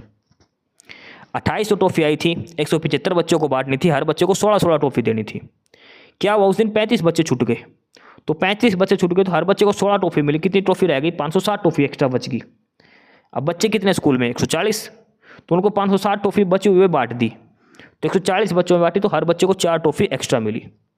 यानी कि हर बच्चे को अब कितनी टॉफ़ी मिली ये पूछता, तो अब हर बच्चे को 20 टॉफ़ी मिली है। पहले 16 मिली थी, अब 4 टॉफ़ी फालतू मिली, अब हर बच्चे को 20 टॉफ़ी मिली है। एक तो ये हो गया। दूसरा पैटर्न क्या है? भाई हमने ये मान लो कि हर बच्चे को एक्स टॉफ़ी मिलनी थी, तो 175 बच्चों को मिलती एक्स टॉफ़ी मिलनी थी, साथ में वो मिली कितनी है? 140 बच्चों को मिली है एक्स प्लस 4। 140 बच्चे आए थे, उनको एक्स प्लस 4 टॉफ़ी मिली है, और वो जो टॉफ़ी है वो कितनी है? 175 बच्चों को एक्स मिलनी थी। यहाँ से एक्स का मान काटेंगे, वो आएगा 16, टोटल बच्चे हैं 175, हर बच्चे को 16 टॉफ़ी मिली थी, तो टोटल ट्रॉफ़ी कितनी होगी? 175 गुणा में 16। सी चीज़ एक ही है, बस आपको समझने का तरीका अलग अलग थोड़ा सा। अगला है, एक कमरे में 3 मीटर 50 सेंटीमीटर लंबी 4 मीटर ऊंची दीवार पर समान आकार की वर्गाकार टाइल लगानी है। तो इसमें देखो पहले तो सारा सेंटीमीटर में बना लो, पहले तो ये सारा सेंटीमीटर में बना लो, ठीक है। तो कितना सेंटीमीटर होगा? 350 सेंटीमीटर। दीवार की लंबाई होगी 350, ऊंचाई हो गई 400 मीटर, 400 सेंटीमीटर। भाई 4 मीटर यानी कि 400 सेंटीमीटर। अब पहले तो इस दीवार का क्षेत्रफल निकालेंगे तो वो कितना आएगा? 350 गुणा में 450, ये तो अलग बात है। लेकिन अब इसने ये कहा है कि उस पर टाइल लगानी है एक साइज़ की, तो 350 और 400 का HCF निकाल दो, कॉमन फैक्टर क्या आएगा? तो 350 और 400 का HCF आएगा 50, यानी कि जो टाइल लगाएंगे वो वर्गाकार की, यानी कि उसकी लंबाई भी 50 होगी और उसकी चौड़ाई भी 50। तो जो कमरे का क्षेत्रफल है उसको दीवार जो ईंट जो है टाइल है उसके क्षेत्रफल से भाग दे दो, तो नंबर ऑफ टाइल जो है वो आ जाएंगी, ठीक है। तो कमरे का क्षेत्रफल कितना था? 350 गुणा में 400। टाइल का क्षेत्रफल कितना है? 50 गुणा में 50, 5 8 40, 5 7 40, 7 गुणा 8 करेंगे तो 56। तो कमरे के अंदर 50 बाई 50 की 56 टाइल लगेगी, सारा जो दीवार है वो पूरी फिट हो जाएगी, ठीक है। 50 बाई 50 की 56 टाइलें लगेंगी। अगला है 74 नंबर, और इसमें आपको सोल्व करना है, ठीक है। पहले तो ऑफ वाला हिस्सा होगा, इसमें फार्मूला लगेगा बोर्ड मास का। पहले कहीं ब्रैकेट दे रखा है, नहीं दे रखा, तो बी हट जाएगा। ओ मतलब ऑफ, पहले तो ये ऑफ का चिन्ह हटा के यहाँ पे गुणा का निशान पहले इसकी गुणा करो, यहाँ पे गुणा का निशान पहले इसकी गुणा करो, यहाँ पे गुणा का निशान पहले इसकी गुणा करो। इसके बाद ये 0.2 से भाग होगा, इसके बाद ये 0.03 इससे भाग होगा, इसके बाद ये इसका भाग में आएगा। पहले ऑफ की जगह गुणा का निशान आएगा, उसके बाद ये भाग का सोल होगा, उसके बाद लास्ट में गुणा होगी। लास्ट में आपके पास ऊपर बचेगा 5, नीचे बचेगा 0.5। 5/0.5 का मतलब कितना होता है? 10। 5/0.5 का उत्तर कितना होता है? 10। अब इसमें ऑप्शन 10 नहीं दे रखा, इसने पूछा उत्तर किस किस के बीच में आएगा, 9:30 से 10:30 के बीच में, 8:30 से 9:30 के बीच में। तो उत्तर आया हमारा 10, और वो कितना है? 9.5 और 10.5 के बीच में। ठीक है, ऑप्शन देखो क्या दे रखा, हमने एग्जैक्ट उत्तर निकाल दिया, एग्जैक्ट उत्तर आएगा हमारा 10, लेकिन वो किस किस के बीच में है? 9.5 और 10.5 के बीच में है। ऑप्शन ए उत्तर हो जाएगा। क्वेश्चन नंबर 75, सवाल नंबर 75 दिया है, यदि एक 32 वर्ष का पुरुष एक नए वर्ष में बदलते हैं तो 42 पुरुषों की औसत आयु 1 साल बढ़ जाती है, तो नए पुरुष की उम्र क्या होगी? देखो कितना ज़बरदस्त क्वेश्चन है, बिल्कुल आसान सवाल है। एक बार थोड़ा सा आपको पढ़ना है, इसमें क्या दिया है। एक 32 साल का व्यक्ति है, ठीक है, उसकी जगह एक नए पुरुष में बदलते हैं। जो 32 साल का था ना, उसको हटा के एक नया आदमी ले आए। अब जो टोटल 42 आदमी थे ना, उन सभी की उम्र जो बढ़ गई, 1-1 साल बढ़ गई। तो पहले बात तो इसको देखो, पहले तो सभी पुरुषों की उम्र 42 साल बढ़ी, तो इसका मतलब उस आदमी की तो 42 साल उम्र पहले ही फालतू थी। क्यों फालतू का मतलब क्या है कि सभी को 1-1 फालतू तभी तो मिली, उनकी औसत तभी तो 1-1 बढ़ेगी। और वो जो गया है वो व्यक्ति, उसकी उम्र खुद की थी 32 साल। 32 साल का आदमी गया है और वो वापस उसकी जगह नया जो आदमी है उसकी उम्र 42 साल फालतू थी, तभी तो उन सभी की उम्र 1-1 साल बढ़ गई। तो उस व्यक्ति की उम्र कितनी हो गई? 74 साल। कितने साल का? 32 साल वाले की जगह 74 साल के कोई अंकल शामिल हो गए इनकी टीम में। ठीक है भाई, देखो 42 व्यक्तियों की औसत आयु 1-1 साल बढ़ गई, तो इसका मतलब उसकी उम्र पहले ही 42 साल फालतू थी और गए कितने का? 32 साल वाले उम्र की जगह पे आया है, तो उसका 32 का तो बराबर रहेगा। उम्र 42 व्यक्तियों की 1-1 साल बढ़ गई, तो कितने साल बढ़ेगी? 42 साल उम्र और फालतू होनी चाहिए, तो 32 + 42 74। या फिर आप ऐसे कर लो भाई, सबसे पहले मान लो जो 42 पुरुष है उनकी औसत आयु कितनी थी? x थी, औसत आयु x थी।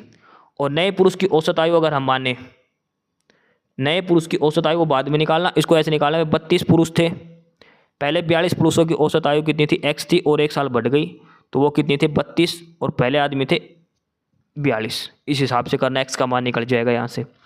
वैसे ये पैटर्न सही है, 32 साल का आदमी गया था, 42 आदमी की उम्र बढ़ गई, यानी कि 42 साल और इसकी उम्र फालतू होनी चाहिए, 74 साल इसका उत्तर हो जाएगा।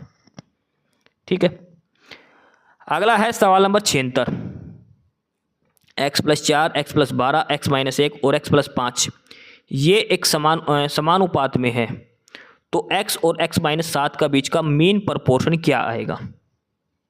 देखो ये समान अनुपात में दे रखे हैं, ये a मान लो, ये b मान लो, ये c मान लो, ये d मान लो।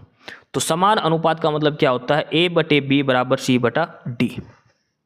तो देखो इसको a मान लिया, इसको b, इसको c और इसको d। समान अनुपात का क्या मतलब है? a/b = c/d, ये समान अनुपात होता है। तो यानी x + 4 / x + 12 बराबर x - 1 / x + 5, ये हो गया। अब इनकी आर पार गुणा कर दो और यहाँ से x का मान निकाल लो। आर पार गुणा करो, x + 4 गुणा में x + 5 बराबर x - 1 गुणा में x + 12। x² की इक्वेशन आएगी, x² से x² कट जाएगा, लास्ट में x का मान जो निकलेगा हमारा यहाँ से वो आ जाएगा 16। इस इक्वेशन से x का मान कितना आ जाएगा? 16। अब x और x - 7 का मध्य अनुपात पूछा है, तो मध्य अनुपात क्या होता है? √AB। अगर ये a है और ये b है, तो x और x - 7 का मध्य अनुपात पूछा है, तो अब ये हमने a मान लिया और ये हमने b मान लिया, तो मध्य अनुपात क्या होता है? √a गुणा में b। और x का मान हमारा कितना आया था? 16। तो a का मान है x, तो x कितना है? 16, √16 गुणा में b का मान कितना है? 16 - 7 यानी कि 9, √16 गुणा 9। 16 गुणा 9 करेंगे तो √144 आएगा, और 144 किसका होता है? 12 का। तो ऑप्शन ए इसका उत्तर हो जाएगा। पहले जो 4 दे रखे हैं इनको समानुपात के हिसाब से a/b = c/d करके x का मान निकालो, उसके बाद मीन प्रपोर्शन निकालना है x का और x माइनस 7 का। इसका फार्मूला होता है √AB, √A गुणा में b। ठीक है, तो पहले x का मान आ जाएगा 16, x माइनस 7 आ जाएगा 9, तो a का मान हो गया 16, b का मान हो गया 9, √AB आपको करना है। 76 का ऑप्शन ए इसका उत्तर हो जाएगा। क्वेश्चन नंबर 77 है, यदि a b से 20% कम है तो 2b माइनस a बटे a क्या होगा। a b से 20% कम है, यानी कि b अगर 100 है तो a कितना हो जाएगा, 80 हो जाएगा। रख दो यहाँ पे, 2 गुणा में 100 करेंगे तो 200 माइनस 80 बटे में 80, 200 में से 80 गए तो 120 बटे में 80, 0 से 0, 4 या 12, 4 दूनी 8, यानी कि 3/2। ऑप्शन बी इसका उत्तर हो जाएगा। पहली लाइन देखो, ए बी से 20% कम है, तो ये मत मानना 20 यानी कि 1/5 करेंगे, 1 5 हो गया, 1 4, उसके चक्कर में थोड़ा सीधा सीधा 100 मान लो।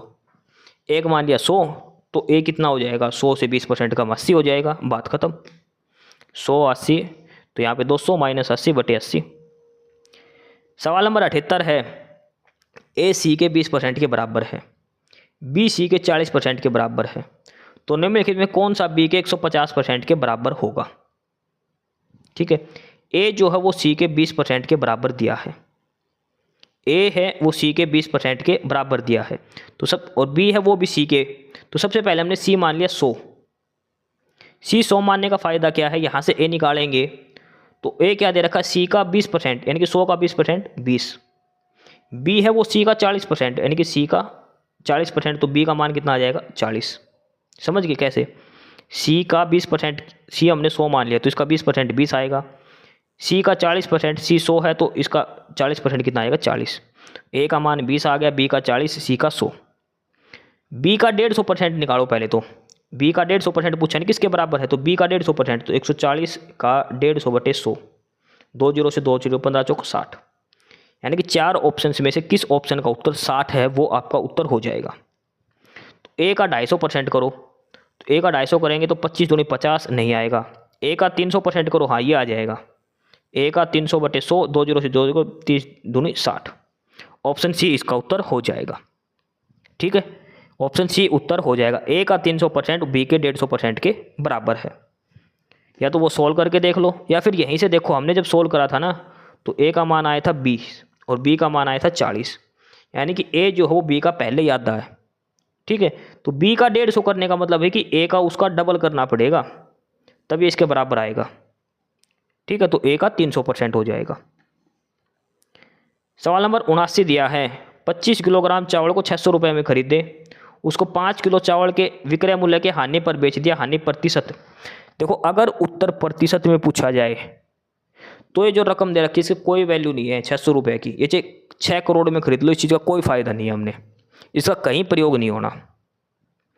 क्यों नहीं होना, इसने देखो चावल खरीदे हैं, देखो हानि क्या होती है, पहले हानि का फार्मूला देखो, हानि होएगी तो इसका मतलब चीज़ खरीदी महंगी थी, क्रय मूल्य ज़्यादा था और विक्रय मूल्य कम था, तो हानि क्या होगी, क्रय मूल्य माइनस विक्रय मूल्य हो गई।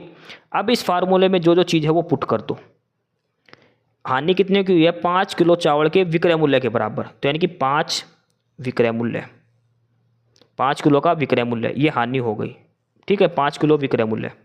अब ये हानि हुई क्या पे, आइटम खरीदा कितना था, 25 किलो, तो 25 किलो की जो कॉस्ट प्राइस थी माइनस बेचा भी कितना था, 25 किलो ही तो बेचा था भाई, जो खरीदा था वही तो बेचा था। 25 किलो चावल का क्रय मूल्य माइनस 25 किलो चावल का विक्रय मूल्य, और वो हानि किसके बराबर हुई है, 5 चावल के विक्रय मूल्य के बराबर। ठीक है, अब विक्रय मूल्य एक साइड रख लो, ये माइनस का 25 SP है, ये इधर आके जुड़ जाएगा 25 SP, तो 25 और 5 30, तो 30 वस्तुओं का जो विक्रय मूल्य है वो 25 किलो चावल के क्रय मूल्य के बराबर है। ठीक है, यानी कि 30 SP जो आ गया वो 25 कॉस्ट प्राइस के आ गया, 25 किलो के कॉस्ट प्राइस के। यहाँ से कॉस्ट प्राइस बटे सेलिंग प्राइस करेंगे तो ये आ जाएगा 30 बटे 25, यानी कि 5 सिंग 30, 5 5 25। उसने 6 रुपये का आइटम खरीदा था, 5 रुपये में उसने बेच दिया, हानि कितने की हुई, 1 रुपये की। तो हानि परसेंट कैसे निकालते हैं, हानि बटे में क्रय मूल्य, तो क्रय मूल्य कितना है, 6 गुणा में 100, 1 बटे 6 गुणा 100 करेंगे तो 16 सही 2 बटे 3, यानी कि ऑप्शन बी इसका उत्तर हो जाएगा। ठीक है, प्रश्न नंबर 79 का ऑप्शन बी इसका उत्तर हो जाएगा, 16 सही 2 बटा 3। सवाल नंबर 80 दिया है, उन वर्षों की संख्या ज्ञात की जिसमें 8% प्रति वर्ष की दर से साधारण ब्याज पर निवेश की गई राशि दुगनी हो जाती है। देखो दुगनी का मतलब क्या हो गया, अगर मूलधन 100 रुपये है ना, तो ब्याज भी हमें कितना मिलेगा 100 रुपये, तभी तो राशि दुगनी होएगी। तो फार्मूला क्या होता है, ब्याज गुणा में 100 बटे मूलधन गुणा में दर, समय का फार्मूला। तो ब्याज कितना हमारा 100 रुपये, ब्याज गुणा में 100 बटे मूलधन में हमने 100 माना था, और दर कितनी है 8%। 100 से 100 कट गया, 100 बटे 8 करेंगे तो ये कितना आ जाएगा 25 बटे 2, यानी कि 12.5 वर्ष। ऑप्शन सी इसका उत्तर हो जाएगा। 8% की दर से 12.5 साल में कोई राशि है वो खुद की दुगनी हो जाएगी। सवाल नंबर 81 दिया है, ए और बी की क्षमता 5:6 है। ए और बी की क्षमता कितनी है 5:6 है। दोनों मिलकर एक काम 120 दिन में करते हैं, तो टोटल काम कितना हो गया 120 टोटल काम था, 120 दिन दिए हैं, और क्षमता है 5 और 6, टोटल क्षमता कितनी होगी 11। भाई दोनों 11 की क्षमता से काम करेंगे तो 120 दिन में इतना काम कर देंगे, 120 गुणा में 11, ये टोटल काम हो गया इनका। बी अकेले उस काम का 40% हिस्सा कितने दिन में पूरा करेगा, ये टोटल काम है, इसका 40% हिस्सा निकालें तो गुणा में 40 बटे 100, ये हो गया। अकेले बी को करना, बी की क्षमता कितनी है 6, तो इसको 6 से भाग दे दो, ये आ जाएगा। ठीक है, ये काटेंगे 20 5 100, 20 6 120, 6 से 6 कट गया, तो 11 गुणा 40 आ गया नीचे, इसका 40% हिस्सा निकालेंगे तो इसका उत्तर आ जाएगा सही 440। ए बी की, अच्छा अरे छोटी सी गलती होगी, बिल्कुल बिल्कुल छोटी सी, नीचे आएगा देखो, ए और बी की क्षमता दे रखी है 5 और 6, दोनों काम को पूरा करते हैं 120 दिन में पूरा करते हैं। ठीक है, इसके बाद यह कि बी अकेला उस काम के 40% हिस्से को कितने दिन में करेगा, बी अकेला इस काम के 40% हिस्से को कितने दिन में करेगा। ठीक है, ये पूछा है। तो 120 दिन में टोटल काम इन्होंने कर दिया, क्षमता है इसकी 5 और 6 के हिसाब से। अभी दोनों ने मिलकर काम किया तो इनकी क्षमता क्या हो जाएगी, जुड़ के काम होता है ना भाई। मान के चलो ए और बी है, ए ने कोई काम 5 दिन में करा, बी ने 6 दिन में, टोटल काम कितना हो गया 30। इसका मतलब ए की क्षमता कितनी आ गई 6, बी की क्षमता कितनी आ गई 5। ये देखो काम और जो क्षमता है वो दोनों एक दूसरे के उल्टे दिए हैं, क्षमता और जो काम है वो दोनों एक दूसरे के उल्टे होते हैं। जितना दिन में काम करेगा उतनी कम क्षमता होगी, जितना कम समय लगाएगा उतनी ही ज़्यादा उसकी क्षमता होगी, ये इसमें करना है। ठीक है, ये इसमें छोटा सा जो है वो करना है। तो अब देखो इसमें टोटल क्या आएगा, 120 दिन का काम था, टोटल 120 दिन में इन्होंने काम करा है, और इसकी टोटल हो गया, टोटल क्षमता कितनी होगी इनकी 11, 6 और 5 11, लेकिन ये दोनों मिलकर कितने के दिन में करेंगे 5 गुणा 6 दोनों की क्षमता से, यानी कि 30। तो 3 चौक 12 यानी कि 11 चौक 44, टोटल काम ये करते 44 दिन में बी अकेला इस काम को, और इसका 40% हिस्सा करवाना है। तो 44 का 40% कितना होएगा 44 गुणा 40 बटे 100, और बी की काम करता कितने दिन में 5 दिन में, तो ये आ जाएगा 44 गुणा 40 बटे 100 गुणा में 5, और ये टोटल आ जाएगा 88 दिन में। ठीक है, तो इसका उत्तर हो जाएगा ऑप्शन बी, 88 दिन इसका उत्तर हो जाएगा। सवाल नंबर 82 दिया है, और ये समय और गति का सवाल दिया है, और इसमें दिया है कि कोई व्यक्ति 10 किलोमीटर की जगह 15 किलोमीटर गति से चलता है तो 25 किलोमीटर अधिक चला। इसमें सीधा ये है कि आपने स्पीड बढ़ा दी 5 किलोमीटर प्रति घंटा और फालतू चले 25 किलोमीटर। स्पीड 5 किलोमीटर तो बढ़ाई है इसने, 5 किलोमीटर प्रति घंटा की स्पीड बढ़ा के, तो कितना फालतू चल दिया 25 किलोमीटर फालतू चला। तो उसके द्वारा तय की गई वास्तविक यात्रा की दूरी कितनी थी, ये इसने सिंपल सा पूछा है। तो देखो 5 किलोमीटर प्रति घंटा की स्पीड से उसने 25 किलोमीटर चला, अगर 10 की स्पीड से जाता तो कितना चलता, दुगुना चलता इसका, यानी कितना जाता 50 किलोमीटर। सीधा सीधा सवाल है, तो हमें 10 किलोमीटर प्रति घंटे की रफ्तार से बतानी है उसके। एक दिन वो 10 की जगह 15 से चला गया, तो 5 की स्पीड बढ़ गई तो उसने 25 किलोमीटर फालतू तय कर लिया। अगर वो 10 की स्पीड से बढ़ाता तो कितना जाता 50 किलोमीटर फालतू चलता, तो यानी कि 10 किलोमीटर प्रति घंटा से चलता तो कितनी दूरी जाती 50 किलोमीटर। उसकी वास्तविक जो दूरी है वो 50 किलोमीटर जाना था उसको। 83 का ये बार ग्राफ का आप खुद से करना। 84 ये है भिन्न का, ये सॉरी ये है 0.18 और 8 के ऊपर दिया है बार। अब इस बार वाले प्रश्न को कैसे सोल्व करना है, देखो पहले तो ये 0.18 है ना, तो इसको 18, बार जिस पे नहीं है वो इसमें से घटा दो, एक पे नहीं है तो -1 बटे कितने अंक हैं 10, बार कितने पे है 1 पर, तो उतना ही 9 लगा दो। बार जितने पे नहीं है उससे गुणा 10 से, बटे में 9, यानी कि ऊपर बचेगा 17, नीचे आ जाएगा 90, 17/90, यानी कि ऑप्शन बी। जिस पे बार नहीं है वो पूरी संख्या में से घटा दो। टोटल संख्या हमने लिख ली 18, बार किस पे नहीं है 1 पे, तो 1 घटा दो। नीचे क्या करना, जितनी संख्या के ऊपर बार है ना उतना नौका लिखना है, और जितनी पे नहीं है उतनी जीरो लगानी है। तो बार है कितने पे, एक संख्या पे, यानी कि 1 नौका आएगा। एक अक्षर ऐसा है जिसके ऊपर बार नहीं है तो 1 जीरो आ जाएगी, तो 90 आ जाएगा, 17/90। सवाल नंबर 85 है, ये मिश्रण और एलिगेशन का सवाल है कि एक मिश्रण में स्प्रिट और पानी 3:2 में है। यदि इसमें 2 लीटर पानी मिला दे तो 5 अनुपात, देखो पहले तो अनुपात था 3:2 स्प्रिट और पानी का, अब हो गया 5:4। देखो हमने पानी मिलाया है, पानी तो बदला है, तो स्प्रिट तो सेम होना चाहिए। तो इसको बराबर करने के लिए इसको 5 से गुणा कर दो, इसको 3 से, ये कितना आ जाएगा 5:15:10, और नीचे कितना आ जाएगा 5:15:4:12। अब स्प्रिट तो बराबर है 15-15, पानी कितना हो गया 10 से 12 हो गया, 2 ऐड हो गया, हमने ऐड भी 2 ही करा था, ठीक है। तो इसने कहा कि इसमें स्प्रिट की मात्रा करो, तो स्प्रिट तो सेम ही है 15, स्प्रिट तो पहले भी सेम थी अभी भी सेम है, तो स्प्रिट की मात्रा कितनी थी 15 लीटर, इसका उत्तर हो जाएगा सवाल नंबर 85 का, ठीक है। तो ये दिया है ऑप्शन सी के अंदर 15। तो यहाँ तक हमारा गणित पूरा हो गया। अब लास्ट के 15 सवाल बचेंगे रीजनिंग के, और उसके बाद हमारा प्रैक्टिस सेट पूरा। सवाल नंबर 86 रीजनिंग का पहला सवाल है, और ये 15 सवाल बचे हैं रीजनिंग के, फटाफट ये भी देखते हैं। और ये सवाल है कथन निष्कर्ष का। 3 कथन दिए हैं और 2 निष्कर्ष दिया, आपको बताना कौन सा सही है। तो इसमें दिया है कुछ धक्के खरोच हैं, कुछ धक्के, ये खरोच हो गया। कोई दर्द खरोच नहीं है, ये इधर आ जाएगा। कुछ चिन्ह धक्के हैं, ये इधर आ जाएगा। देखो ये तो हो गया चिन्ह, बीच में क्या हो गया धक्के, और ये इधर क्या हो गया खरोच, और ये है दर्द, और दर्द और खरोच के बीच में कोई रिलेशन नहीं दिया गया है। पहला निष्कर्ष है कि कोई दर्द धक्का नहीं है, ये दर्द और ये धक्का, दर्द और धक्का का कोई सीधा रिलेशन नहीं दिया है, इसका मतलब स्टेटमेंट निष्कर्ष एक गलत हो गया। दूसरा कि कम से कम कुछ दर्द धक्के हैं, कुछ दर्द धक्के हैं, ऐसा कहीं नहीं दिया। दर्द और धक्कों का कोई सीधा संबंध नहीं है, इसका मतलब दोनों ही निष्कर्ष इसके गलत हैं, दोनों ही निष्कर्ष इसके गलत हैं। निष्कर्ष 1 और 2 दोनों ही इसके गलत हैं।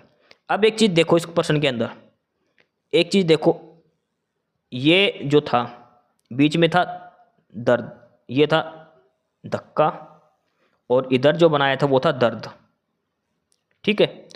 अब इसने पहले निष्कर्ष में तो कहा था कि कोई दर्द धक्का नहीं है, और दूसरे में कहा कि कुछ तो इसमें है।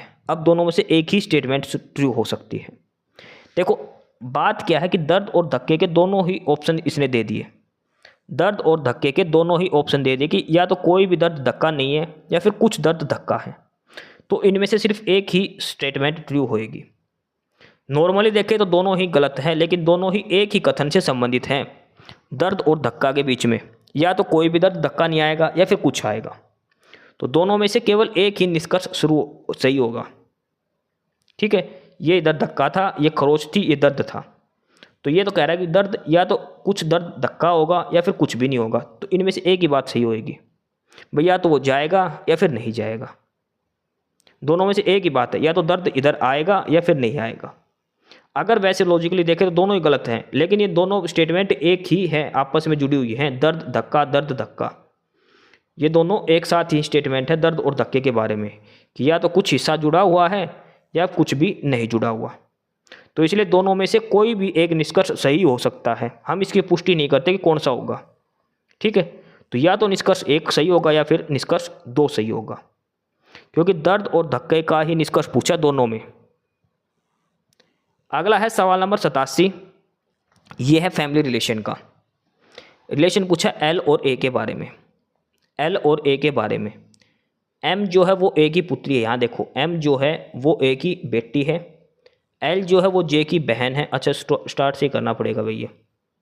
देखो जे है वो पी का पुत्र है, पी का बेटा कौन है जे, और पी जो है वो एम का भाई हो गया, पी जो है वो एम का भाई हो गया, ठीक है।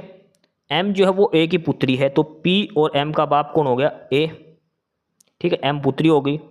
एल जो है वो जे की बहन है, एल और जे ये दोनों बहन भाई हो गए, तो एल का ए से कैसे संबंध है, एल का ए से कैसे संबंध है, जो पी का बाप है ए, ठीक है, तो पी का बेटी कौन सी है एल, तो बाप का बाप क्या होगा दादा, तो ये क्या लगेगी इसकी ग्रैंड डॉटर, क्या लगेगी ग्रैंड डॉटर, यानी कि इसकी पोती लगेगी, पोत्री बोलते हैं वो, क्योंकि एल जो है वो सिस्टर है जे की, यानी कि एल फीमेल है और जे है वो पी का बेटा है और पी का बाप कौन है ए।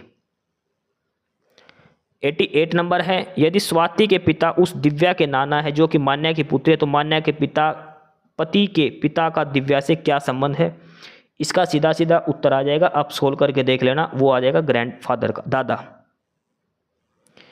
प्रश्न नंबर 89 है, दो व्यक्ति एक स्थान से विपरीत दिशा में चलते हैं, दोनों व्यक्ति 15 किलोमीटर तक चलते हैं, उनमें से एक बाएं मुड़ के 15 किलोमीटर चलता है और जबकि दूसरा अपने दाईं ओर मुड़कर 15 किलोमीटर चलता है। अब एक दूसरे से कितने किलोमीटर दूर हैं। देखो ये सवाल बिल्कुल आसान है, एकदम थोड़ा सा समझना है इसमें। देखो ऐसे कोई एक सीधी लाइन खींच लो, ठीक है, ये हो गए दो व्यक्ति। देखो एक बार स्टार्ट से बना देता हूँ इसको, ये कोई पॉइंट है, यहाँ से एक व्यक्ति इधर चल दिया, एक इधर चल दिया, ठीक है, दोनों चल दिए, ये भी इधर 15 चल दिया, ये भी इधर चल दिया। अब इसने कहा कि दोनों में से एक व्यक्ति अपने लेफ्ट साइड मुड़ गया, सपोज करो ये मुड़ गया अपने लेफ्ट साइड, ठीक है, ये अपने लेफ्ट साइड मुड़ गया, 15 किलोमीटर चल गया, और जो दूसरे वाला था, दूसरे वाला जो मुड़ा था ये अपने राइट साइड मुड़ गया था, तो इसकी भी राइट साइड ऊपर आएगी। देखो इसकी जो लेफ्ट साइड है वो ऊपर आएगी और इसकी राइट साइड ऊपर आएगी। अभी दोनों इधर फिर 15-15 चल दिए। अब इन दोनों के बीच की दूरी क्या होगी, तो दूरी तो सेम ही है भैया, भी 15-15 ये भी चला, नीचे दोनों 15 का गैप था दोनों के बीच में, 15 ये चला था, 15 ये चला था, तो ये दूरी टोटल कितनी हो जाएगी इनके बीच की, 30 किलोमीटर, ऑप्शन बी। प्रश्न नंबर 90 है और ये है कथन और निष्कर्ष का।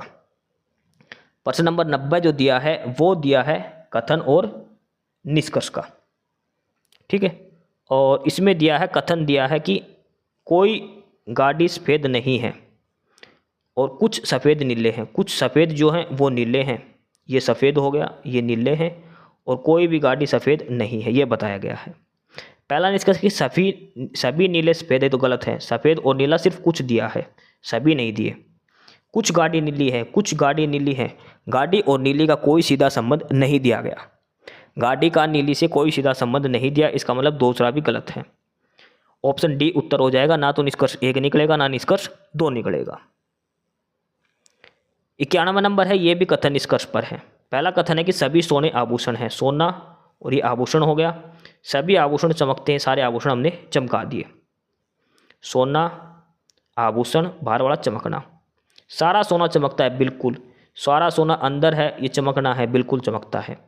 सभी चमकने वाली वस्तुएं सोना, ये गलत है भाई, चमकना बाहर हो गया, सोना अंदर, तो सभी चमकने वाली वस्तुएं सोना नहीं हो सकती, सारा सोना चमकने वाला होगा, यानी केवल निष्कर्ष 1 अनुसरण करेगा, निष्कर्ष 2 का अनुसरण नहीं करेगा। और ये दिया गया है निष्कर्ष ऑप्शन डी के अंदर, ऑप्शन जरूर पढ़ना इस सवाल के, ऑप्शन डी इसका उत्तर हो जाएगा। सवाल नंबर 92 दिया है, XYZ PQR उत्तर की ओर मुंह करके बैठे हैं, X जो है वो Y और P के बीच में बैठा है, X जो बैठा है वो एक साइड Y बैठा है और एक साइड P बैठा है, Q जो है वो Z और R के बीच में बैठा है, Q किसके बीच में बैठा है, एक साइड Z बैठा है, एक साइड R बैठा है, P जो है वो X के दाईं ओर है, X के दाईं ओर P हमने सही बनाया पहले ही, X के दाईं ओर P, लेफ्ट में Y, P और Z एकदम पड़ोसी है, तो P है तो इसके साइड में क्या आएगा, Z, Q और R, ये ऐसे आ जाएगा, ठीक है, 6 के 6 ऐसे बैठेंगे सीधे। तो X और Q के मध्य कितने हैं, X ये है, Q ये है, इसके बीच में कौन बैठा है, P और Z, 2 जने बैठे हैं, यानी कि ऑप्शन डी उत्तर हो जाएगा। देखो इस सवाल को एक बार शांति से देखो, पहले कहा कि X जो पड़ोसी है वो Y का पड़ोसी है, X जो है Y और P का पड़ोसी है X, तो हम ऐसे तो बनाएंगे, X एक साइड Y आएगा, एक साइड P, या फिर ऐसे आएगा, ठीक है, X बीच में आएगा P और Y के। लेकिन इसने कहा है कि जो P है वो राइट में है Y के, P जो है वो X के दाएं है, तो X के दाएं तो इधर Y है, तो ये तो हट जाएगा, तो P X के दाएं आ जाएगा, एक तो ये बनेगा। उसके बाद इसने कहा है कि Q जो है वो Z और R के बीच में है, Q है वो Z और R के बीच में ऐसे आएगा, या फिर Q एक साइड R आएगा, एक साइड Z आएगा। लेकिन इसने कहा कि P और Z पड़ोसी हैं, अब ऐसे में तो पी और जेड पड़ोसी हो नहीं सकते, तो ये ऐसे ही जुड़ेंगे आपस में सीधे के सीधे। ठीक है, तो ऑप्शन डी उत्तर हो जाएगा। एक्स और क्यू के बीच में 2 बैठे पी और जेड। सवाल नंबर 93 है, इनमें से कौन सा अलग है? भूटान, मालदीव, नेपाल और सेशेल्स। तो उसमें से जो सेशेल्स है ये अलग है, क्योंकि नेपाल, भूटान और मालदीव ये तीनों एशिया महाद्वीप के हैं, और सेशेल्स जो देश है वो अफ्रीका महाद्वीप में आता है। तो ऑप्शन बी इसमें अलग हो जाएगा। 94 में 4 इमेज दे रखी है ABCD करके, कौन सी अलग है वो आपने बतानी है, और ये देखते ही आप पता लग जाएगा कौन सी इसमें से अलग है। देखो इसमें देखो 3 भुजाएं दे रखी हैं और 3 ही डॉट दे रखे हैं। इसमें पंच भुजा करती है, 5 डॉट दे रखे हैं, देखो 5 तीर से निकाल रखे। ये 4 भुजाओं क्या करती है, इसमें 4 ऐसे तीर से निकाल रखे हैं। लेकिन ये 6 भुजाओं क्या करती है, लेकिन इसमें 4 ही अंदर ही ऐसे बने हुए हैं। ठीक है, तो इमेज 1 जो दी गई है वो इसमें से अलग है। 95 का कथन और निष्कर्ष। कथन है कि सभी जीवों में पेंगुइन सबसे मैत्रीपूर्ण है, ये कथन हो गया। जितने भी जीव है उसमें से मैत्रीपूर्ण कौन है? पेंगुइन है। निष्कर्ष क्या है कि अन्य कोई जीव मैत्रीपूर्ण नहीं है, ऐसा तो कोई बिल्कुल ही बात नहीं, ऐसी तो कोई बात इसने कही नहीं सभी जीवों को। इसने सिर्फ पेंगुइन की बताई कि वो सबसे ज़्यादा फ्रेंडली है। बाकी जीव भी फ्रेंडली है लेकिन वो सबसे ज़्यादा फ्रेंडली है। ठीक है, दूसरा कि पेंगुइन को मनुष्य द्वारा बहुत पसंद किया जाता है। देखो पेंगुइन को मनुष्य द्वारा पसंद किया जाता है, ये तो कोई ऐसी बात नहीं है। मनुष्य इसे पसंद करे या ना करे ये नहीं, इसने ये कहा कि वो सिर्फ मैत्रीपूर्ण भाव रखता है, वो दोस्ती वाला भाव रखता है। मनुष्य सभी को पसंद करता है, ऐसा नहीं कि मैं पेंगुइन को पसंद करेगा। ठीक है, तो ना तो एक फॉलो करेगा ना 2, दोनों ही निष्कर्ष इसके गलत हैं। 96 में देखो ABCD करके 4 ऑप्शन दे रखे हैं, इनमें एक पैटर्न लगता है, एक फिक्स पैटर्न पर दिए हैं, लेकिन एक ऑप्शन है जो इसमें अलग है, वो आपको बताना है।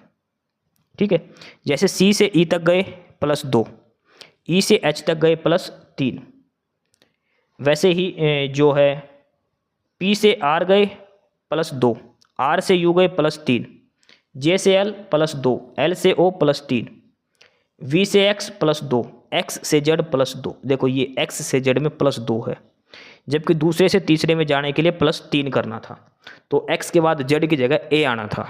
ठीक है, तो ऑप्शन बी जो दिया है VXZ वो इसमें अलग हो जाएगा। 97 नंबर दिया है रतौंधी विटामिन ए तो बेरी। देखो विटामिन ए की कमी से कौन सा रोग होता है? रतौंधी। तो बेरी किसकी वजह से होता है? विटामिन बी की कमी से। बेरी रोग होता है वो किसकी कमी तो होता है? विटामिन बी की कमी से। अगर स्कर्वी देता तो विटामिन सी की कमी से। रिकेट्स देता वो विटामिन डी की कमी से होता। ठीक है, ये साइंस का पर्सन दे दिया इसके अंदर। 98 नंबर है, ये जो पैटर्न दे रखा है 13, 12 और 2, 25, 22 और 6, तो सेम संबंध किसके बीच में है?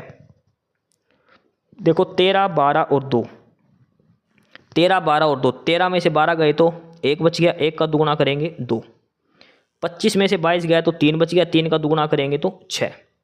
ऐसे ही इन दोनों में से अंतर देख लो, किसका अंतर बनेगा उसका दुगुना लेना है।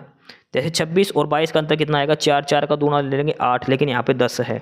19 तो डबल होता ही नहीं किसी का, 15 भी किसका डबल नहीं होता, ये है 6, और 3 का अंतर कितना आ गया? 3, 3 का डबल कितना करेंगे? 6।